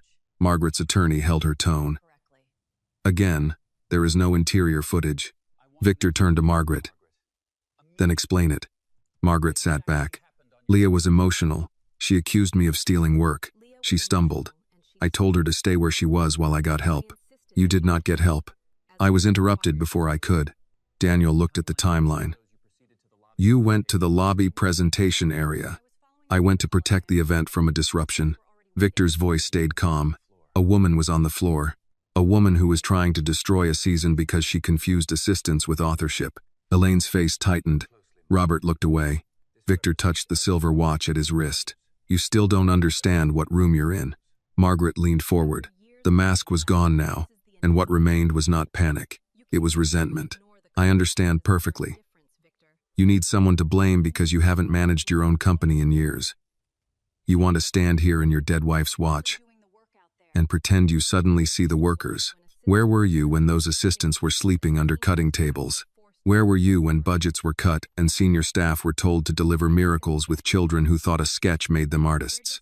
No one moved. Victor absorbed the blow without blinking, but Annie, had she been there, would have seen that it landed. Margaret continued, lower now. "You built a company that worships results. I gave you results. Don't act shocked because you don't like the method." Victor's answer came quietly. "That may be the first useful thing you've said."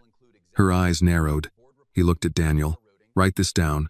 The investigation includes executive oversight, board reporting, HR routing, workload abuse, unpaid creative labor, and authorship practices across all departments. Not just Margaret." Robert straightened. "Victor, be careful." "I am being careful. That's why I'm not letting us bury this under one convenient villain." Margaret's mouth curved. "How noble." Victor looked at security. "Escort Miss Sloan out of the building. Her suspension is effective now. Legal will communicate through counsel." Margaret stood. For a moment, she seemed ready to speak again, but her attorney touched her sleeve. The room watched her walk out, her heels sharp against the floor. At the doorway, she paused and looked back at Victor. "She'll disappoint you," Margaret said. "Girls like Leah always do when they realize talent isn't enough." Victor did not answer. After she was gone, the room felt less dangerous but no cleaner. Daniel closed one folder. "She's not wrong about one thing. This goes beyond her. I know. Elaine studied Victor. Do you? Victor looked through the glass wall toward the design floor. I'm beginning to. In Queens, Annie woke from a shallow sleep to the sound of Leah crying. Not loudly. Leah never cried loudly. She had learned to fold pain into small sounds that would not worry anyone unless they were already listening. Annie sat up from the floor. Leah? I'm sorry, Leah said. For what? Leah covered her face with one hand. For making you live like this. For making you wait in lobbies. For telling you to stay quiet. For thinking if I just kept my head down, I could turn my work into a way out. Annie climbed onto the edge of the couch. You didn't make me live like this. I raised you into fear. No, you raised me. Leah shook her head. I wanted you to have a different life. I do, because of you. Evelyn had fallen asleep in the chair near the kitchen, but her eyes opened. She did not interrupt. She only watched, letting the sisters find the words people usually postpone until funerals. Leah wiped her face. When Margaret took the folder, I thought maybe I was stupid. Maybe I had misunderstood my place. She said I should be grateful my ideas were even near the collection. And for a second, Annie, I believed her. Annie's voice softened. I didn't. Leah looked at her. I saw you draw them. I saw you name them. I saw you hide your initials because you already knew they'd try to erase you. I never believed her.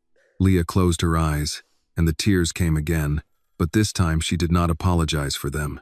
The phone rang near the kitchen table. Annie reached it before the second ring. Hello? Miss Carter, this is Daniel Cross from Valora House Legal. Is Leah Carter available to speak? Annie looked at Leah. Leah nodded. Annie put the phone on speaker. Daniel's voice was careful. Miss Carter, I'm calling to inform you that Margaret Sloan has been suspended and removed from the building. Outside counsel will contact you regarding your rights, representation, compensation, and participation in the investigation. Mr. Hale has also directed that you be placed on paid medical leave immediately. Leah stared at the phone. Paid? Yes. For how long? Until your doctor clears you, at minimum. Further arrangements will be discussed with your counsel. Leah swallowed. And the collection? Daniel paused. Still, standing as frozen. Until you decide, with counsel, how you want to proceed. Leah looked at Annie, then at the red coat on the chair. My name stays on it, she said. Yes, Daniel answered. Your name stays on it. After the call ended, Leah was quiet for a long time. Then she pushed herself up, too fast. And Annie reached for her. What are you doing? Leah nodded toward the sewing machine. I need my sketchbook. You need rest. I need both. Annie brought the sketchbook from under the machine. Its cover was bent, the corners soft from use. Leah opened it to a blank page, picked up a pencil, and held it as if checking whether her hand still belonged to her. At first, she only drew a line. It shook. She drew another beside it, steadier. Annie watched from the floor. What is it? She asked. Leah looked at the red coat, then at her sister, then back at the page. The last look, she said, the one Margaret never saw. It's the door, Leah said. For 3 days, the word stayed with Annie. Door. Not ending. Not grand finale. Not the last beautiful thing before everyone went home and forgot who had bled for it. A door meant somebody had to walk through, and walking through meant risk. Leah spent those days at the kitchen table with Patrice Bell on speaker, Marcus sending file reports, and Annie keeping a notebook of every name that appeared in the audit. Mia Alvarez, Denise Powell, Tomas Vega, Harriet Kim, Jordan Ellis, Priya Nair, Caleb Ortiz. Some had proof. Some had only memory. Some had proof they had been too afraid to keep. Leah insisted every person be called, not grouped, not reduced to a category. Names first, she said when Daniel tried to summarize them as affected contributors. On the phone, Daniel corrected himself. Names first. Annie wrote that down too. Valora House did not move easily. It had polished floors, expensive lawyers, and years of habit inside its walls. Every correction had to be argued into shape. The company wanted to say mistakes were made. Patrice crossed that out. The company wanted to say creative overlap occurred. Leah crossed that out herself. Say stolen, Leah said. Daniel went quiet. That word has legal consequences. So does stealing. Patrice smiled from the other side of the kitchen table. We'll use legally precise language, but Miss Carter is not wrong. Victor did not join every call. When he did, he mostly listened. Annie had expected a billionaire to fill rooms with his voice. Instead, he became more dangerous when he was quiet. People who had learned to perform for him did not know what to do when performance was no longer rewarded. On Thursday morning, he came to Queens with Elaine Porter and Daniel. Not in a limousine. One black car, no assistant trailing behind. Evelyn arrived 10 minutes earlier with a pound cake wrapped in foil because, as she said, power can sit down, but it doesn't get fed store cookies in my presence. Leah laughed for the first time without pain cutting through it. Their apartment was too small for the meeting, but Leah refused to move it. If we're talking about who gets to be seen, she said, they can see where I actually worked. Victor accepted coffee in a chipped mug and sat at the kitchen table. His eyes moved once to the red church coat hanging on the chair, then to the sewing machine near the window, then to the stack of bills under the ceramic bowl. He did not comment. Annie appreciated that. Poor people knew when their lives were being toured. Elaine opened a folder. We have a revised proposal. Still Standing will be restored to Leah Carter as lead designer. Each verified contributor will receive corrected credit, back pay where applicable, and a participation bonus tied to the collection's commercial use. We are also creating an independent creative review board. Leah listened without touching the papers. Who sits on it? Elaine looked at Victor, then back at Leah. 2 external industry professionals. 1 legal representative. 1 rotating junior employee representative. 1 craft representative, from pattern or sample. 1 executive. Not enough, Leah said. Elaine's brows rose. Which part? The people most likely to be stolen from need more than 1 seat they rotate through like a courtesy. Assistants, interns, sample workers, pattern makers, and custodial staff see things executives don't. Mrs. Brooks knew I was being overworked before anyone with an office did. Evelyn lifted her hands. Don't drag me into committees. I have floors to finish. Leah turned to her. That's exactly why you should be there. Evelyn looked offended for 2 seconds, then thoughtful. I'll consider telling people when they're acting foolish, if that helps. It would, Victor said. Annie hid a smile. Daniel added notes. Expanded worker representation. Anonymous reporting outside department chain. Direct legal access. And no retaliation hidden inside performance reviews, Annie said. Everyone looked at her. She felt heat rise in her face but kept going. Margaret didn't just threaten people. She made their files look bad. Then when they complained, everyone said, well, your reviews show a pattern. You need to review the reviews too. Leah's eyes softened with pride. Victor nodded. She's right. Annie looked down at her notebook before anyone could make her feel brave out loud. Elaine closed her folder slowly. This will be expensive. Leah looked at her. So was silence. You just weren't paying the bill. No one spoke for a moment. Victor set his mug down. We'll do it. Elaine turned to him. Victor, we'll do it, he repeated, and we'll publish the framework after the first stage is complete. Daniel looked up. Publicly? Yes. If we only repair this privately. We are asking injured people to trust the same walls that hid the injury. Leah studied him. That sounds good. But will you still say it when the press calls it scandal? Victor touched the silver watch on his wrist. Not for show. More like checking that something still held.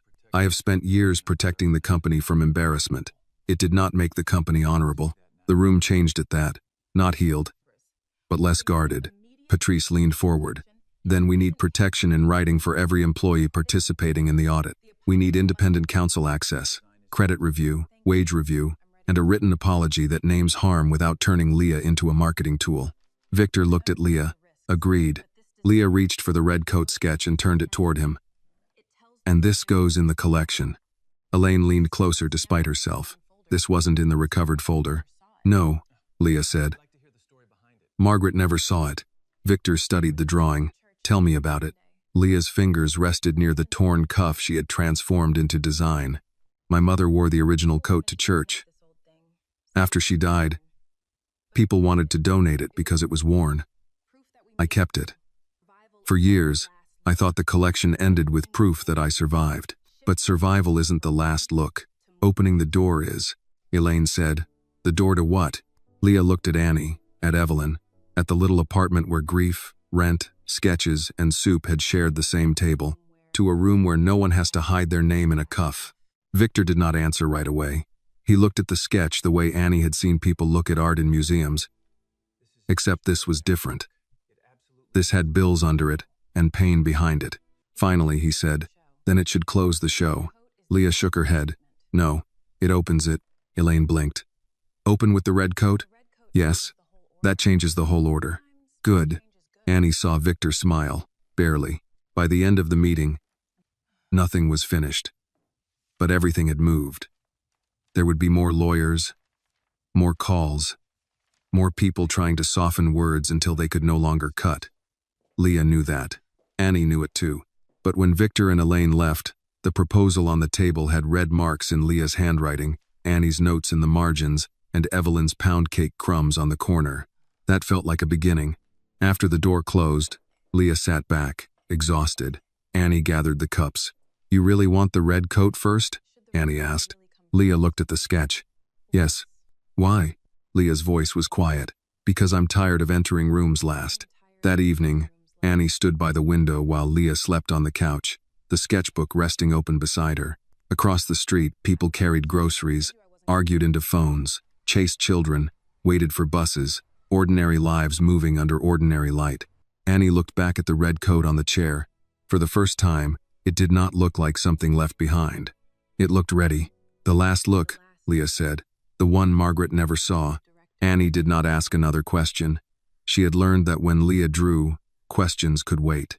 The pencil moved slowly at first, dragging through the blank space as if the page had weight. Then Leah's hand steadied. A line became a shoulder, the shoulder became a coat, and the coat became something Annie knew before it was finished. Their mother's red church coat, not copied. Leah never copied memory. She translated it. The collar sat higher, the waist was cleaner. The torn cuff became an intentional opening. Not damage, but design. The hem curved with a slight forward motion, like the woman wearing it had already decided where she was going. Annie sat on the floor and watched the sketch appear. That's Mama, she said softly. Leah shook her head. No, it's us after Mama. Evelyn, awake in the chair, leaned forward. That's different. It has to be, Leah said. If it's only grief, it belongs in the past. I want it to walk. Her voice was tired, but the idea inside it was not. Annie had heard that voice before, late at night near the sample shelves at Valora House, when Leah forgot how small the world wanted her to feel. For the next 2 days, Leah rested because Annie and Evelyn made it impossible for her not to. Dr. Monroe called twice. A lawyer from outside counsel called once and explained things in careful phrases. Independent representation, wage review, authorship audit, retaliation claim. Leah listened, asked questions, and wrote everything down. She did not sound like a victim on those calls. She sounded like a designer who had learned the cost of silence and wanted a receipt. Victor called on the third morning. Annie was making oatmeal. Leah was at the kitchen table, sketchbook open, pencil in hand, the red coat drawing revised 4 times. Evelyn had gone back to work, though she had warned Annie over the phone not to let Leah act healed just because she was bored. Leah answered on speaker. This is Leah, Miss Carter, Victor said. I'll be direct. The independent review has confirmed enough that we cannot present still standing without your participation and approval. We would like to meet, not at Valora House unless you choose. Your lawyer can be present. Leah looked at Annie. Annie mouthed, lawyer. Leah nodded. I'll speak with counsel first. Good, Victor said. There's one more thing.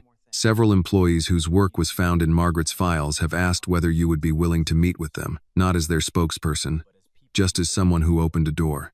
Leah's face tightened. Annie opened it. Annie looked up from the stove. Don't put that on me. Victor heard her. Then both of you did. Leah stared at the sketchbook.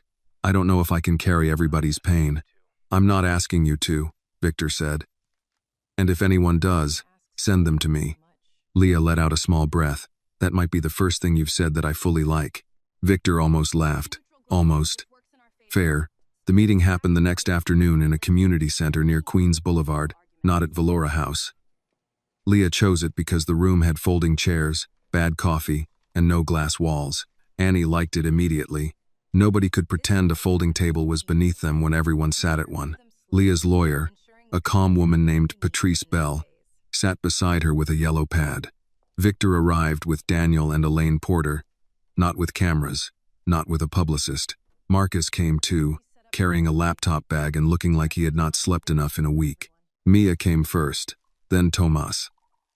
Denise Powell arrived in a denim jacket with a grocery bag of pastries because, as she said, if we're talking trauma, we're not doing it hungry. Harriet Kim came with color boards tucked under one arm. Others followed. Some from the list. Some not yet named in the files but tired of pretending they had nothing to say.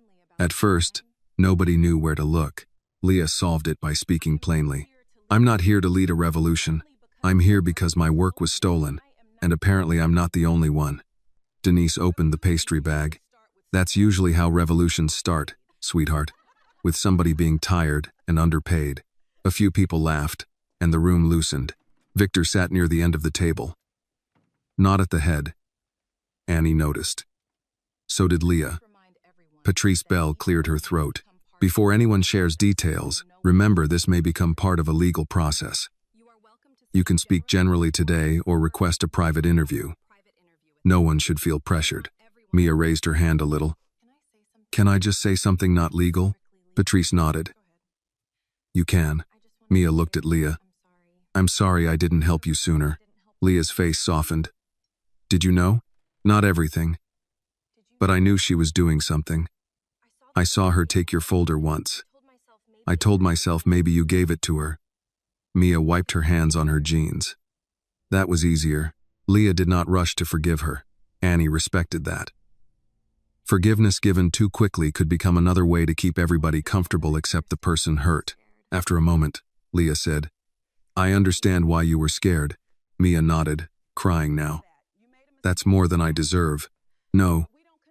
Evelyn's voice said from the doorway. Everyone turned. She had come straight from work, her uniform shirt under a brown coat, her purse on her shoulder. No, Evelyn repeated, stepping in. We're not doing that either. Shame belongs to the person who used your fear, not the person trying to survive it. Denise pointed at her. I like her. She grows on people, Annie said. Evelyn sat beside Annie. Only the smart ones. The meeting lasted almost 3 hours. Stories came out in uneven order.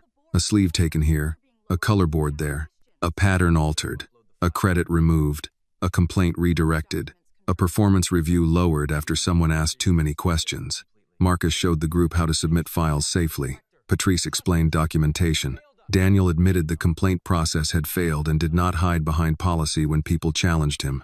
You sent our complaints back to her, Tomas said. Daniel took the hit. Yes. Why? Because the system told me that was procedure. Denise leaned back. And you never wondered why the procedure always protected the same people? Daniel looked down. Not enough. Annie expected Victor to rescue him from the silence. He did not. Leah listened more than she spoke. By the end, she looked exhausted, but something in her had changed. Not healed. That was too simple. More like rebalanced. She was no longer holding the weight alone. When the room began to empty, Victor approached the table with a document folder. Patrice straightened. This is not a contract, Victor said quickly. It's a proposal for discussion. Paid medical leave, back pay review, public authorship correction, independent creative credit audit, a protected design role if Miss Carter wants to return. No non-disclosure tied to misconduct. Patrice took the folder. We'll review it. Leah looked at him. A protected design role? Yes. Under who? Victor paused, not yet decided. Then no. Annie turned to her. Leah, no, Leah said again, calm now. I won't go back into a room where protection is just a promise from somebody powerful. If there's a role, it needs structure. Written authority, clear credit rules, access to legal without department approval. And the others need the same, not just me because my story embarrassed the company. Patrice smiled slightly and wrote something down. Victor looked at Leah for a long moment. That is a stronger proposal than mine. It should be, Leah said. I've lived inside the problem. He accepted that with a nod. Then helped design the fix. Leah looked at Annie, then at Evelyn, then at the red coat sketch lying open on the table between them. I'll help, she said, but still standing presence only when every stolen name has been reviewed. Elaine Porter, quiet until then, spoke from the end of the room. That could delay the season. Leah looked at her. Then the season can learn patience. Annie almost smiled. Victor did. Outside, evening had settled over Queens. The community center lights buzzed above the sidewalk. Employees left in small groups, talking in low voices that sounded less afraid than when they arrived. Leah stood beside Annie, tired but upright. Annie touched the edge of the sketchbook. Do you still want the last look in the collection? Leah looked down at the red coat drawing. Yes, she said, but not as the ending. What is it then? Leah watched Mia and Tomas walk toward the train together, Denise arguing cheerfully about which pastry was best, Evelyn waiting near the curb with her arms crossed like a guard. Leah closed the sketchbook. It's the door, she said. It's the door, Leah said, for 3 days. The word stayed with Annie. Door. Not ending. Not grand finale. Not the last beautiful thing before everyone went home and forgot who had bled for it. A door meant somebody had to walk through, and walking through meant risk. Leah spent those days at the kitchen table with Patrice Bell on speaker, Marcus sending file reports, and Annie keeping a notebook of every name that appeared in the audit. Mia Alvarez, Denise Powell, Tomas Vega, Harriet Kim, Jordan Ellis, Priya Nair, Caleb Ortiz. Some had proof. Some had only memory. Some had proof they had been too afraid to keep. Leah insisted every person be called. Not grouped, not reduced to a category. Names first, she said when Daniel tried to summarize them as affected contributors. On the phone, Daniel corrected himself. Names first. Annie wrote that down too. Laura had it. Patrice crossed that out. The company wanted to say, creative overlap occurred. Leah crossed that out herself. Say stolen, Leah said. Daniel went quiet. That word has legal consequences. So does stealing. Patrice smiled from the other side of the kitchen table. We'll use legally precise language. But Miss Carter is not wrong. Victor did not join every call. When he did, he mostly listened. Annie had expected a billionaire to fill rooms with his voice. Instead, he became more dangerous when he was quiet. People who had learned to perform for him did not know what to do when performance was no longer rewarded. On Thursday morning, he came to Queens with Elaine Porter and Daniel. Not in a limousine. One black car. No assistant trailing behind. Evelyn arrived 10 minutes earlier with a pound cake wrapped in foil because, as she said, power can sit down, but it doesn't get fed store cookies in my presence. Leah laughed for the first time without pain cutting through it. Their apartment was too small for the meeting, but Leah refused to move it. If we're talking about who gets to be seen, she said, they can see where I actually worked. Victor accepted coffee in a chipped mug and sat at the kitchen table. His eyes moved once to the red church coat hanging on the chair, then to the sewing machine near the window, then to the stack of bills under the ceramic bowl. He did not comment. Annie appreciated that. Poor people knew when their lives were being toured. Elaine opened a folder. We have a revised proposal.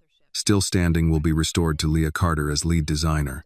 Each verified contributor will receive corrected credit, back pay where applicable, and a participation bonus tied to the collection's commercial use. We are also creating an independent creative review board. Leah listened without touching the papers. Who sits on it? Elaine looked at Victor, then back at Leah. 2 external industry professionals, 1 legal representative, 1 rotating junior employee representative, 1 craft representative from pattern or sample, 1 executive. Not enough, Leah said. Elaine's brows rose. Which part? The people most likely to be stolen from need more than 1 seat they rotate through like a courtesy. Assistants, interns, sample workers, pattern makers, and custodial staff see things executives don't. Mrs. Brooks knew I was being overworked before anyone with an office did. Evelyn lifted her hands. Don't drag me into committees. I have floors to finish. Leah turned to her. That's exactly why you should be there. Evelyn looked offended for 2 seconds, then thoughtful. I'll consider telling people when they're acting foolish, if that helps. It would, Victor said. Annie hid a smile. Daniel added notes. Expanded worker representation. Anonymous reporting outside department chain. Direct legal access. And no retaliation hidden inside performance reviews, Annie said. Everyone looked at her. She felt heat rise in her face but kept going. Margaret didn't just threaten people. She made their files look bad. Then when they complained, everyone said, well, your reviews show a pattern. You need to review the reviews too. Leah's eyes softened with pride. Victor nodded. She's right. Annie looked down at her notebook before anyone could make her feel brave out loud. Elaine closed her folder slowly. This will be expensive. Leah looked at her. So was silence. You just weren't paying the bill. No one spoke for a moment. Victor set his mug down. We'll do it. Elaine turned to him. Victor, we'll do it, he repeated, and we'll publish the framework after the first stage is complete. Daniel looked up. Publicly? Yes, if we only repair this privately. We are asking injured people to trust the same walls that hid the injury. Leah studied him. That sounds good, but will you still say it when the press calls it scandal? Victor touched the silver watch on his wrist. Not for show, more like checking that something still held. I have spent years protecting the company from embarrassment. It did not make the company honorable. The room changed at that. Not healed, but less guarded. Patrice leaned forward. Then we need protection in writing for every employee participating in the audit. We need independent counsel access, credit review, wage review, and a written apology that names harm without turning Leah into a marketing tool. Victor looked at Leah. Agreed. Leah reached for the red coat sketch and turned it toward him. And this goes in the collection. Elaine leaned closer despite herself. This wasn't in the recovered folder. No, Leah said. Margaret never saw it. Victor studied the drawing. Tell me about it. Leah's fingers rested near the torn cuff she had transformed into design. My mother wore the original coat to church. After she died, people wanted to donate it because it was worn. I kept it. For years, I thought the collection ended with proof that I survived. But survival isn't the last look. Opening the door is, Elaine said. The door to what? Leah looked at Annie, at Evelyn, at the little apartment where grief, rent, sketches, and soup had shared the same table. To a room where no one has to hide their name in a cuff. Victor did not answer right away. He looked at the sketch, the way Annie had seen people look at art in museums, except this was different. This had bills under it and pain behind it. Finally, he said, then it should close the show. Leah shook her head. No, it opens it. Elaine blinked. Open with the red coat? Yes. That changes the whole order. Good. Annie saw Victor smile, barely. By the end of the meeting, nothing was finished. But everything had moved. There would be more lawyers, more calls, more people trying to soften words until they could no longer cut. Leah knew that. Annie knew it too. But when Victor and Elaine left, the proposal on the table had red marks in Leah's handwriting, Annie's notes in the margins, and Evelyn's pound cake crumbs on the corner. That felt like a beginning. After the door closed, Leah sat back, exhausted. Annie gathered the cups.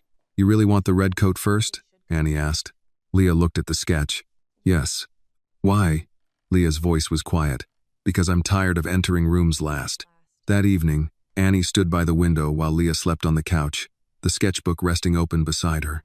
Across the street, people carried groceries, argued into phones, chased children, waited for buses, ordinary lives moving under ordinary light. Annie looked back at the red coat on the chair. For the first time, it did not look like something left behind. It looked ready. It's the door, Leah said. For 3 days, the word stayed with Annie. Door. Not ending, not grand finale, not the last beautiful thing before everyone went home and forgot who had bled for it. A door meant somebody had to walk through, and walking through meant risk. Leah spent those days at the kitchen table with Patrice Bell on speaker, Marcus sending file reports, and Annie keeping a notebook of every name that appeared in the audit. Mia Alvarez, Denise Powell, Tomas Vega, Harriet Kim, Jordan Ellis, Priya Nair, Caleb Ortiz. Some had proof, some had only memory.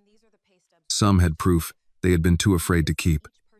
Leah insisted every person be called, not grouped, not reduced to a category. Names first, she said when Daniel tried to summarize them as affected contributors. On the phone, Daniel corrected himself. Names first. Annie wrote that down too. Valora House did not move easily. It had polished floors, expensive lawyers, and years of habit inside its walls. Every correction had to be argued into shape. The company wanted to say mistakes were made. Patrice crossed that out. The company wanted to say creative overlap occurred. Leah crossed that out herself. Say stolen, Leah said. Daniel went quiet. That word has legal consequences. So does stealing. Patrice smiled from the other side of the kitchen table. We'll use legally precise language. But Miss Carter is not wrong. Victor did not join every call. When he did, he mostly listened. Annie had expected a billionaire to fill rooms with his voice. Instead, he became more dangerous when he was quiet. People who had learned to perform for him did not know what to do when performance was no longer rewarded. On Thursday morning, he came to Queens with Elaine Porter and Daniel. Not in a limousine. One black car, no assistant trailing behind. Evelyn arrived 10 minutes earlier with a pound cake wrapped in foil because, as she said, power can sit down, but it doesn't get fed store cookies in my presence. Leah laughed for the first time without pain cutting through it. Their apartment was too small for the meeting, but Leah refused to move it. If we're talking about who gets to be seen, she said, they can see where I actually worked. Victor accepted coffee in a chipped mug and sat at the kitchen table. His eyes moved once to the red church coat hanging on the chair, then to the sewing machine near the window, then to the stack of bills under the ceramic bowl. He did not comment. Annie appreciated that. Poor people knew when their lives were being toured. Elaine opened a folder. We have a revised proposal. Still Standing will be restored to Leah Carter as lead designer. Each verified contributor will receive corrected credit, back pay where applicable, and a participation bonus tied to the collection's commercial use. We are also creating an independent creative review board. Leah listened without touching the papers. Who sits on it? Elaine looked at Victor, then back at Leah. 2 external industry professionals. 1 legal representative. 1 rotating junior employee representative. 1 craft representative, from pattern or sample. 1 executive. Not enough, Leah said. Elaine's brows rose. Which part? The people most likely to be stolen from need more than 1 seat they rotate through like a courtesy. Assistants, interns, sample workers, pattern makers, and custodial staff see things executives don't. Mrs. Brooks knew I was being overworked before anyone with an office did. Evelyn lifted her hands. Don't drag me into committees. I have floors to finish. Leah turned to her. That's exactly why you should be there. Evelyn looked offended for 2 seconds, then thoughtful. I'll consider telling people when they're acting foolish, if that helps. It would, Victor said. Annie hid a smile. Daniel added notes. Expanded worker representation. Anonymous reporting outside department chain. Direct legal access. And no retaliation hidden inside performance reviews, Annie said. Everyone looked at her. She felt heat rise in her face but kept going. Margaret didn't just threaten people. She made their files look bad. Then when they complained, everyone said, well, your reviews show a pattern. You need to review the reviews too. Leah's eyes softened with pride. Victor nodded. She's right. Annie looked down at her notebook before anyone could make her feel brave out loud. Elaine closed her folder slowly. This will be expensive. Leah looked at her. So was silence. You just weren't paying the bill. No one spoke for a moment. Victor set his mug down. We'll do it. Elaine turned to him. Victor, we'll do it, he repeated, and we'll publish the framework after the first stage is complete. Daniel looked up. Publicly? Yes. If we only repair this privately, we are asking injured people to trust the same walls that hid the injury. Leah studied him. That sounds good, but will you still say it when the press calls it scandal? Victor touched the silver watch on his wrist. Not for show, more like checking that something still held. I have spent years protecting the company from embarrassment. It did not make the company honorable. The room changed at that, not healed, but less guarded. Patrice leaned forward. Then we need protection in writing for every employee participating in the audit. We need independent counsel access, credit review, wage review, and a written apology that names harm without turning Leah into a marketing tool. Victor looked at Leah. Agreed. Leah reached for the red coat sketch and turned it toward him. And this goes in the collection. Elaine leaned closer despite herself. This wasn't in the recovered folder. No, Leah said. Margaret never saw it. Victor studied the drawing. Tell me about it. Leah's fingers rested near the torn cuff she had transformed into design. My mother wore the original coat to church. After she died, people wanted to donate it because it was worn. I kept it. For years, I thought the collection ended with proof that I survived. But survival isn't the last look. Opening the door is. Elaine said, the door to what?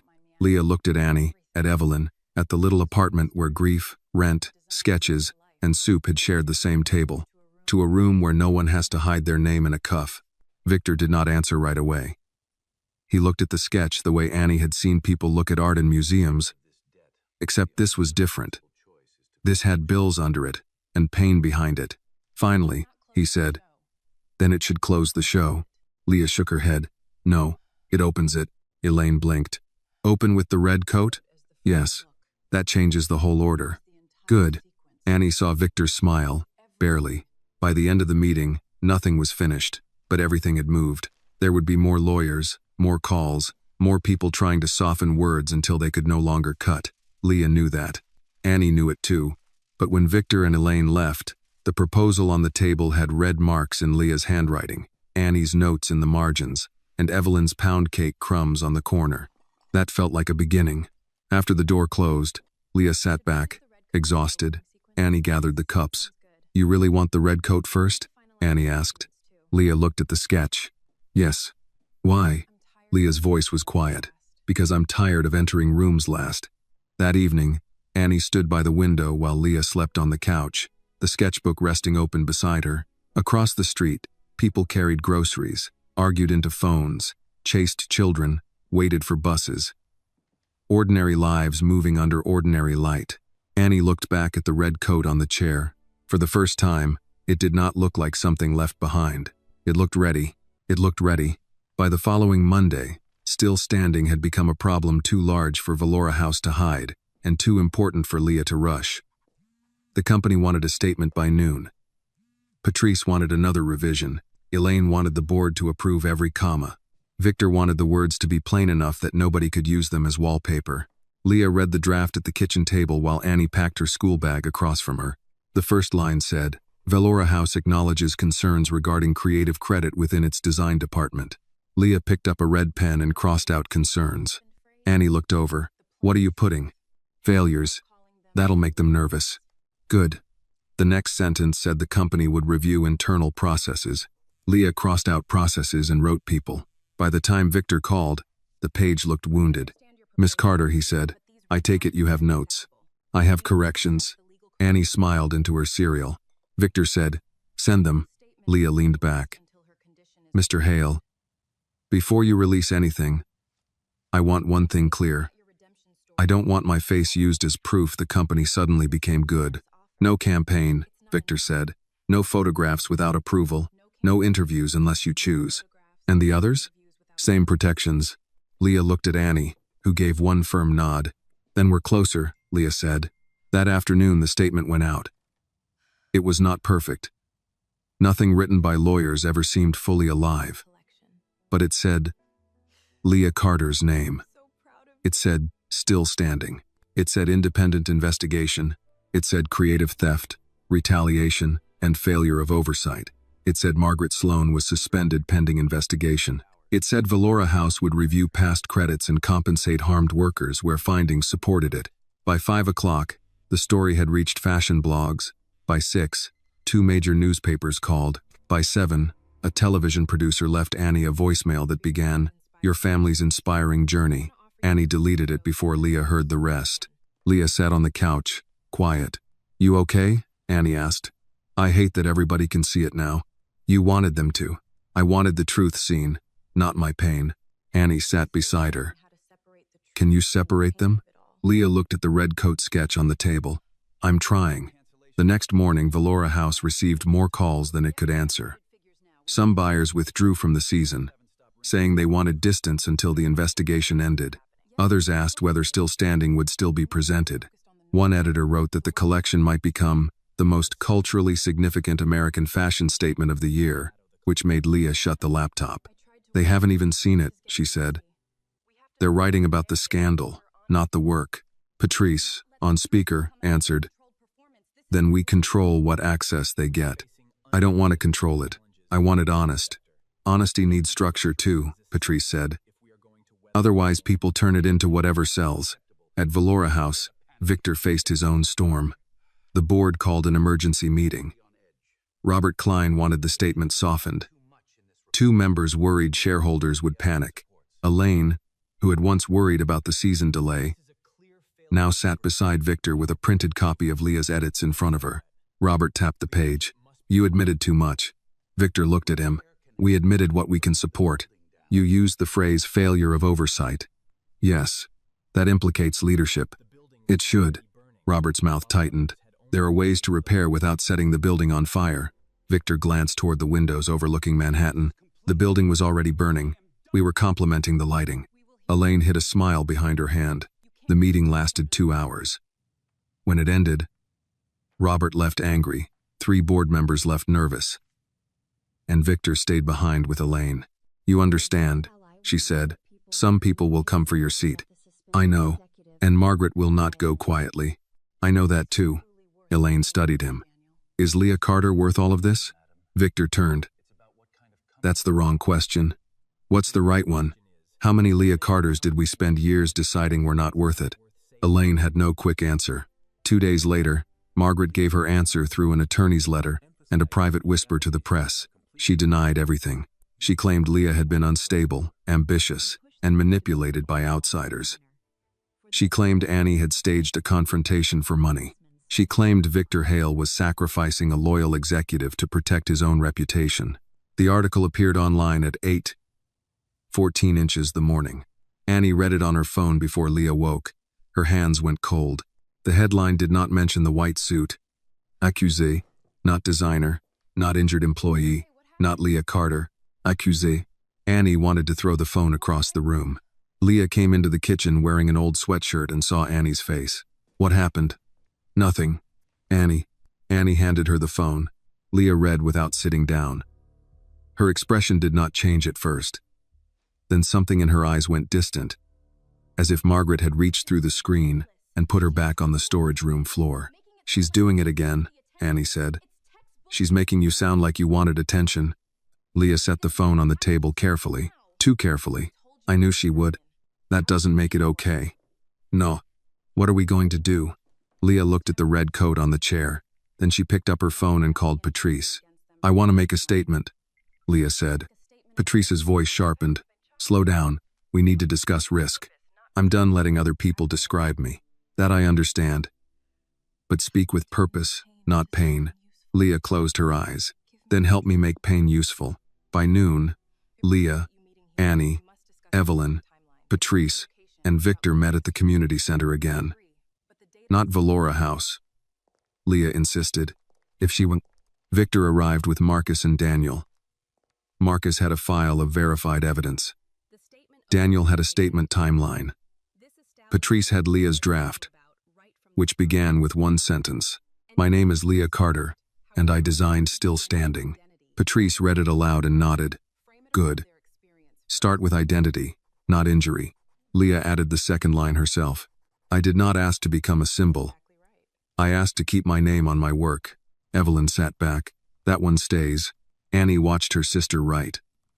The room was quiet except for the scrape of pen on paper and Marcus's keyboard, as he prepared evidence links for reporters who would receive them after the statement. Leah did not cry. She did not shake. She revised like she designed, cutting anything that did not hold weight. When the statement was ready, Patrice recorded Leah on a simple camera. No makeup team, no dramatic background. Leah sat at the folding table in her own sweater. the red coat sketch beside her. She looked into the lens. My name is Leah Carter, and I designed Still Standing. I did not ask to become a symbol. I asked to keep my name on my work.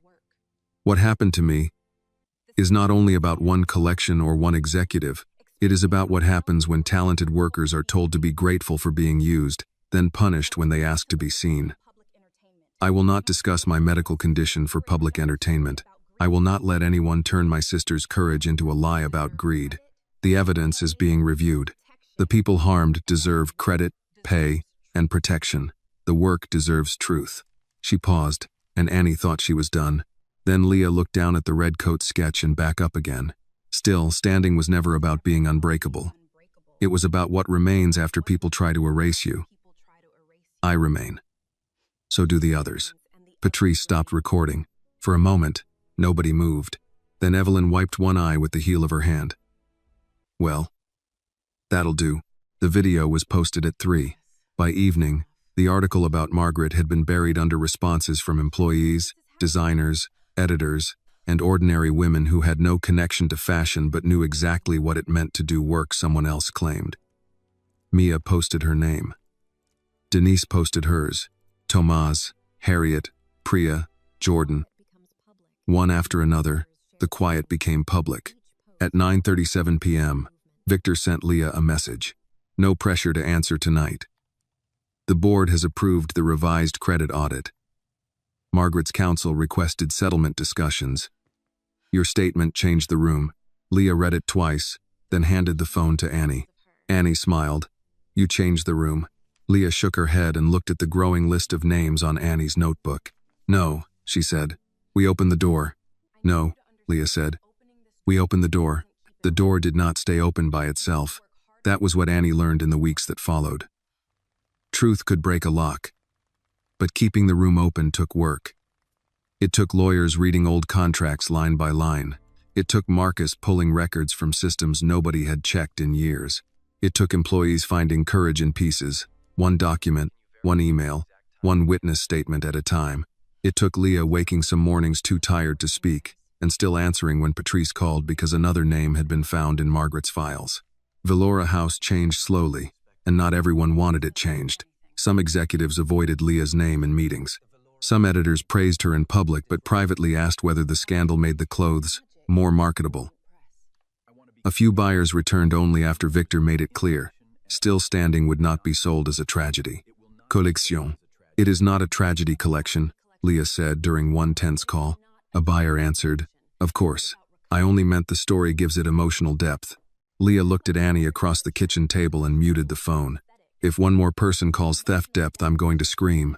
Annie said, Please do it on speaker. Leah almost smiled, then unmuted. The clothes have depth because of the design. The story explains why the credit matters. Those are not the same thing. There was a pause on the line. Victor's voice came next. Miss Carter is correct. After that, the buyer chose different words. The show was rescheduled for late spring, not in the grand presentation hall where Margaret had planned to claim it, but on the main floor of Velora House after the lobby was cleared of its usual velvet ropes. Leah wanted the audience to enter through the same doors where Annie had begged for help. Victor questioned it once. That lobby carries a painful memory. Leah looked at Annie. Only if it stays the same. So they changed it. The marble floor was not covered. Leah refused anything that hid the place.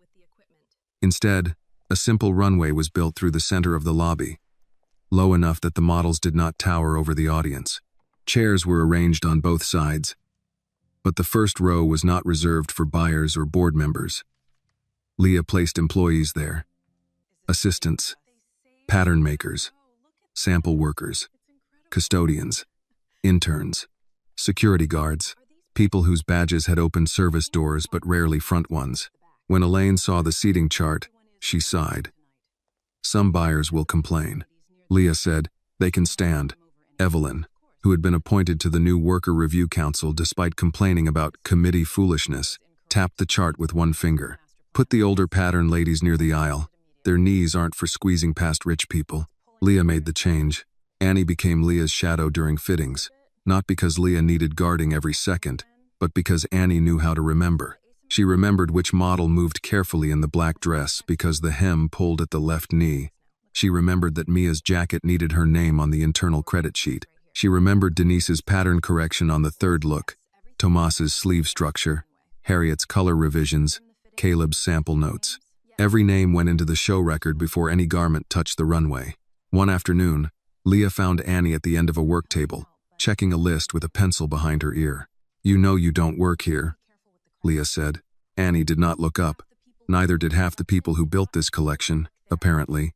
Leah leaned against the table. She was stronger now, but still not fully recovered. Pain had a way of leaving slowly, when it had been ignored too long.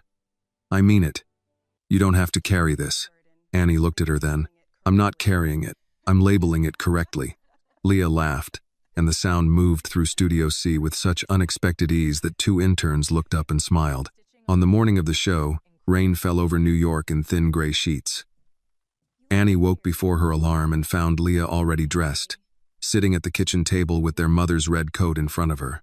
Not the new runway piece, the old one. Worn cuff, missing button, frayed lining. "You okay?" Annie asked. Leah touched the cuff. "I wish she could see it." Annie sat across from her. "Maybe she can." Leah gave her a look. "Don't get poetic before coffee. I'm serious." "I know. That's why I'm stopping you." Annie smiled, but her eyes burned. Leah folded the coat carefully and placed it in a garment box. "I'm bringing it." "To the show?" "Yes." "Will it be on display?" "No," Leah said. "It's just coming." That made sense to Annie in a way she could not explain. Some witnesses did not need to testify. They only needed to be present. At Valora House, the lobby looked almost unfamiliar. The reception desk had been moved back. The runway lights were being tested. Models waited upstairs. Staff moved with clipboards and headsets. Cameras had been limited. Interviews controlled. Guest lists shortened. Patrice stood near the entrance reviewing final press terms with Daniel. Marcus checked a monitor by the security desk, where the live feed would record everything this time. Evelyn stood by the first row in a navy dress and comfortable shoes, telling a board member he was sitting in Denise Powell's chair. "I believe this is front row," the man said.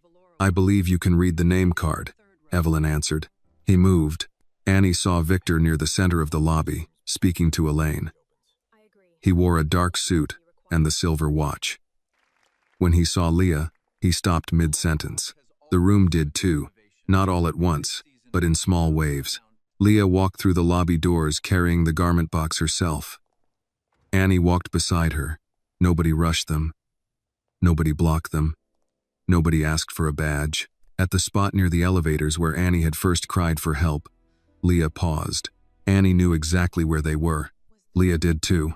"You stood here?" Leah asked quietly. Annie nodded. "About here." Leah looked at the marble floor. "I'm sorry." "Don't." "I am," Annie swallowed. "Then I'm sorry you were upstairs on the floor." Leah closed her eyes for 1 second, then opened them. "All right, we're both sorry. Now we walk." They walked. Backstage, the red coat that would open the show hung alone. It was not their mother's coat, but it carried its memory. The fabric was deep red, rich without being loud. The collar rose cleanly. The torn cuff idea had become an opening at the wrist, edged with fine stitching. Inside the lining, not hidden but placed where it could be shown, was a label. Leah Carter, with contributions by Mia Alvarez, Denise Powell, Tomas Vega, Harriet Kim, Caleb Ortiz, and the Valora House sample and pattern teams. Annie read it 3 times. Leah watched her. "Did I miss anyone?" "No," Annie said. "I checked." "I know." That trust made Annie stand a little straighter. Victor entered the backstage area only after asking permission. Annie noticed that too. "Miss Carter," he said, "the audience is seated. We begin when you're ready." Leah looked toward the curtain. Beyond it, voices blended into one low sound. Buyers, editors, employees, board members, people waiting to decide what the story meant. Leah's hands were still for a moment. Then she opened the garment box and touched the old church coat inside. "I need 1 minute," she said. Victor nodded and left. Annie stayed. Leah looked at the old coat, then at the new one. "Mama used to say don't enter a room like you're asking the floor to hold you." Annie smiled through the tightness in her throat. She said floors were made for feet, and bills were made by devils. That too. Leah laughed softly. Then she closed the box. The first model stepped into the red coat. Leah adjusted the cuff herself. Her fingers did not shake. Outside, the lights dimmed. A hush moved through the lobby. Annie stood beside Leah near the curtain, close enough to hear her breathe. On the other side of the wall, in the same building where her sister had been ignored, dismissed, threatened, and left on a storage room floor, people waited for Leah Carter's work to enter first. The music began, low and steady. Leah looked at the model, then at Annie. "Open the door," she said. The model stepped forward. The model stepped forward. For 1 second, there was only the sound of fabric moving. Then the red coat entered the lobby. Annie stood behind the curtain with both hands pressed together, not praying exactly, but close. She watched the model walk across the same marble floor where she had once stood shaking, asking a man who did not know her name to help her sister. Now that floor held Leah's first look. Not Margaret's. Not Quiet Fire. Not a cleaned-up version of somebody else's story. Still standing, the coat did not beg for attention. It took space without asking. The high collar framed the model's face. The cuff opened at the wrist like a scar that had learned how to breathe. Under the runway lights, the red looked deep and steady, not like blood, not like anger, but like something that had survived washing, winter, church pews, hospital rooms, and rent envelopes. The audience did not clap at first. They were too busy looking. Leah stood beside Annie, still as a held breath. Then Evelyn started. One clap, firm, plain, impossible to mistake. Denise joined her. Then Mia, Tomas, Caleb, Harriet. The sound spread through the first row, then behind it, then across the lobby until buyers, editors, and board members were clapping too. Some because they understood. Some because the room had moved before they could decide how to behave. It did not matter. The first sound belonged to the workers. Leah's mouth trembled. Annie whispered, "Don't cry before look two." Leah let out a breath that almost became a laugh. Bossy. Accurate. The second look followed, the white suit. Its shoulders carried the strength Leah had drawn into them months ago under fluorescent lights while Annie ate crackers near the sample shelves. The model turned at the end of the runway, and for a moment the cuff faced the audience. The initials were no longer hidden. A small projected image appeared on the wall beside the runway. Not dramatic, not oversized, simply clear. L. Chi. Below it, Leah Carter, original design. Pattern development, Denise Powell. Sample coordination, Caleb Ortiz. Annie looked toward the first row. Denise wiped her eyes quickly and pretended she had not. Caleb stared at the floor, smiling like he was afraid someone might take the moment back if he enjoyed it too openly. They did not take it back. Look after look moved through the lobby. The black dress with grief held high. The blue dress with Tomas's sleeve structure credited in the program. Harriet's color story. Mia's jacket concept, restored and sharpened, with her name printed where people could see it. Some pieces carried Leah's hand more clearly. Others carried the labor of many. This time, the audience knew. Victor watched from the side, not seated in the front row. He had given that chair to a pattern maker who had worked at Valora House for 31 years and never attended a show from anywhere but backstage. His silver watch caught the light when he folded his hands. Annie wondered what his wife would have thought of this. Maybe she would have said it was late. Maybe she would have said late was not the same as never. Near the end, Leah stepped closer to the curtain. Annie looked at her. "You're not supposed to go out yet. I changed the order." "When?" "About 5 seconds ago." "Leah." Her sister looked pale but certain. "Help me." Annie did. Leah had chosen a simple black outfit, nothing that pulled attention from the clothes. Annie straightened the sleeve, then stepped back. "You sure?" "No," Leah said. "But I'm going." The final model cleared the runway. The music softened. For a moment, the audience waited, expecting the usual designer bow. They expected Leah to step out, smile, accept applause, maybe cry in a way that photographed well. Leah walked out holding their mother's old red church coat, not wearing it, holding it. The lobby fell quiet. She stopped at the center of the runway, near the place where Annie had once begged. She did not raise her voice. She did not need to. "This is the coat that started the collection," Leah said. "It belonged to my mother. The cuff is worn. The lining is tired. Some people would call it ruined. I kept it because my mother wore it when she wanted to look strong, even when life was not gentle with her." No one moved. Leah looked toward the first row. Still, standing is not about one person. It is not about being unhurt. It is about the work people do after they have been overlooked, underpaid, borrowed from, spoken over, or told to be grateful for less than they earned. Annie felt tears slip down her face. She did not wipe them. Leah continued, "Every name in this program belongs there. Every stitch came from someone's hands. Every correction matters. If this collection means anything, let it mean this. No one should have to hide their name inside a cuff to prove they were here." The room was silent for one more beat. Then the applause came hard. Not polite, not fashionable. Human. Evelyn stood first. Denise stood next. Soon the whole first row was on its feet. Then the rows behind them. Leah looked overwhelmed, and Annie took one step forward from behind the curtain without meaning to. Leah saw her and held out a hand. Annie shook her head at first. Leah kept holding it out. So Annie walked onto the runway. She did not belong to fashion. She did not know what to do with that much light. Her sneakers were worn. Her coat was old. And her face was wet with tears. But when she reached Leah, her sister took her hand like it was the most natural thing in the world. "This is Annie," Leah said, and the microphone caught the softness in her voice. She remembered when everyone else hoped I would forget. The applause changed again. Annie looked down, embarrassed. But Leah squeezed her hand. Victor stepped forward only when Leah turned toward him. He did not take the center. He stopped at the edge of the runway. "Miss Carter," he said, "Velora House is honored to present your collection." Leah looked at him for a long moment. "Then honor the people who made it possible." Victor nodded. "We will." Evelyn called from the first row, in writing. A wave of laughter moved through the room, relieved and real. Victor almost smiled.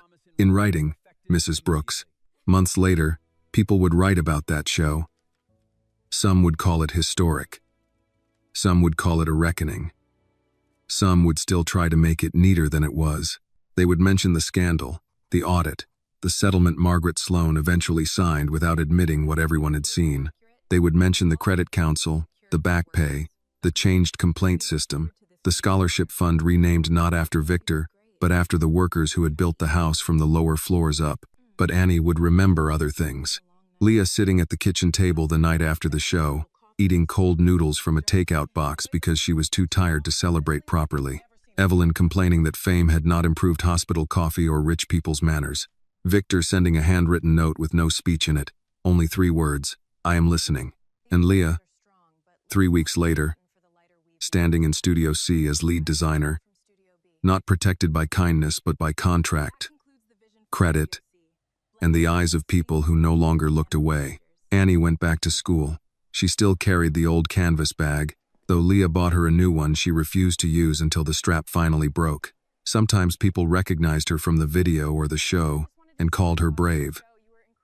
Bravery, to Annie, still felt like fear with no other place to go.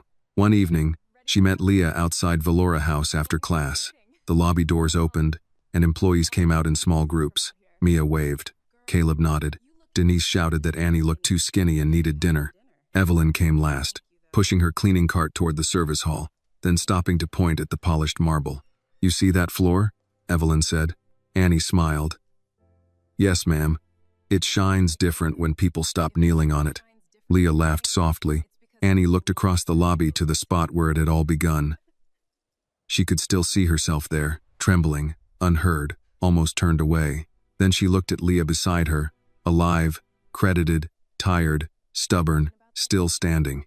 Leah followed her gaze. "You thinking about that day?" "A little. I was wrong to tell you not to say anything." "I know." Leah bumped her shoulder gently. "You could pretend to argue." "No." They stepped out into the evening together.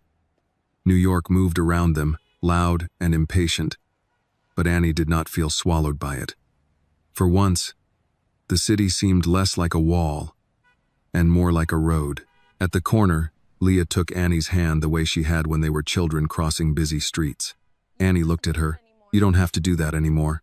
Leah smiled. I know, but she did not let go. And Annie, who had once run through a marble lobby begging someone to help her sister, held on too.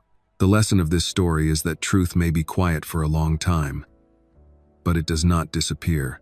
Leah's journey reminds us that talent deserves recognition, no matter where it comes from, and that no one should be forced to hide their name, their pain, or their worth just to survive. Annie's courage shows that one honest voice can open a door for many others who have been silenced. In the end, justice is not only about punishing the wrongdoer, it is about restoring dignity, giving credit where it belongs, and building a world where people are seen before they are erased. This video is a work of fiction created with the assistance of artificial intelligence. All characters, events, and situations are not real and do not represent any actual people or true stories. The content is intended for storytelling and emotional illustration only.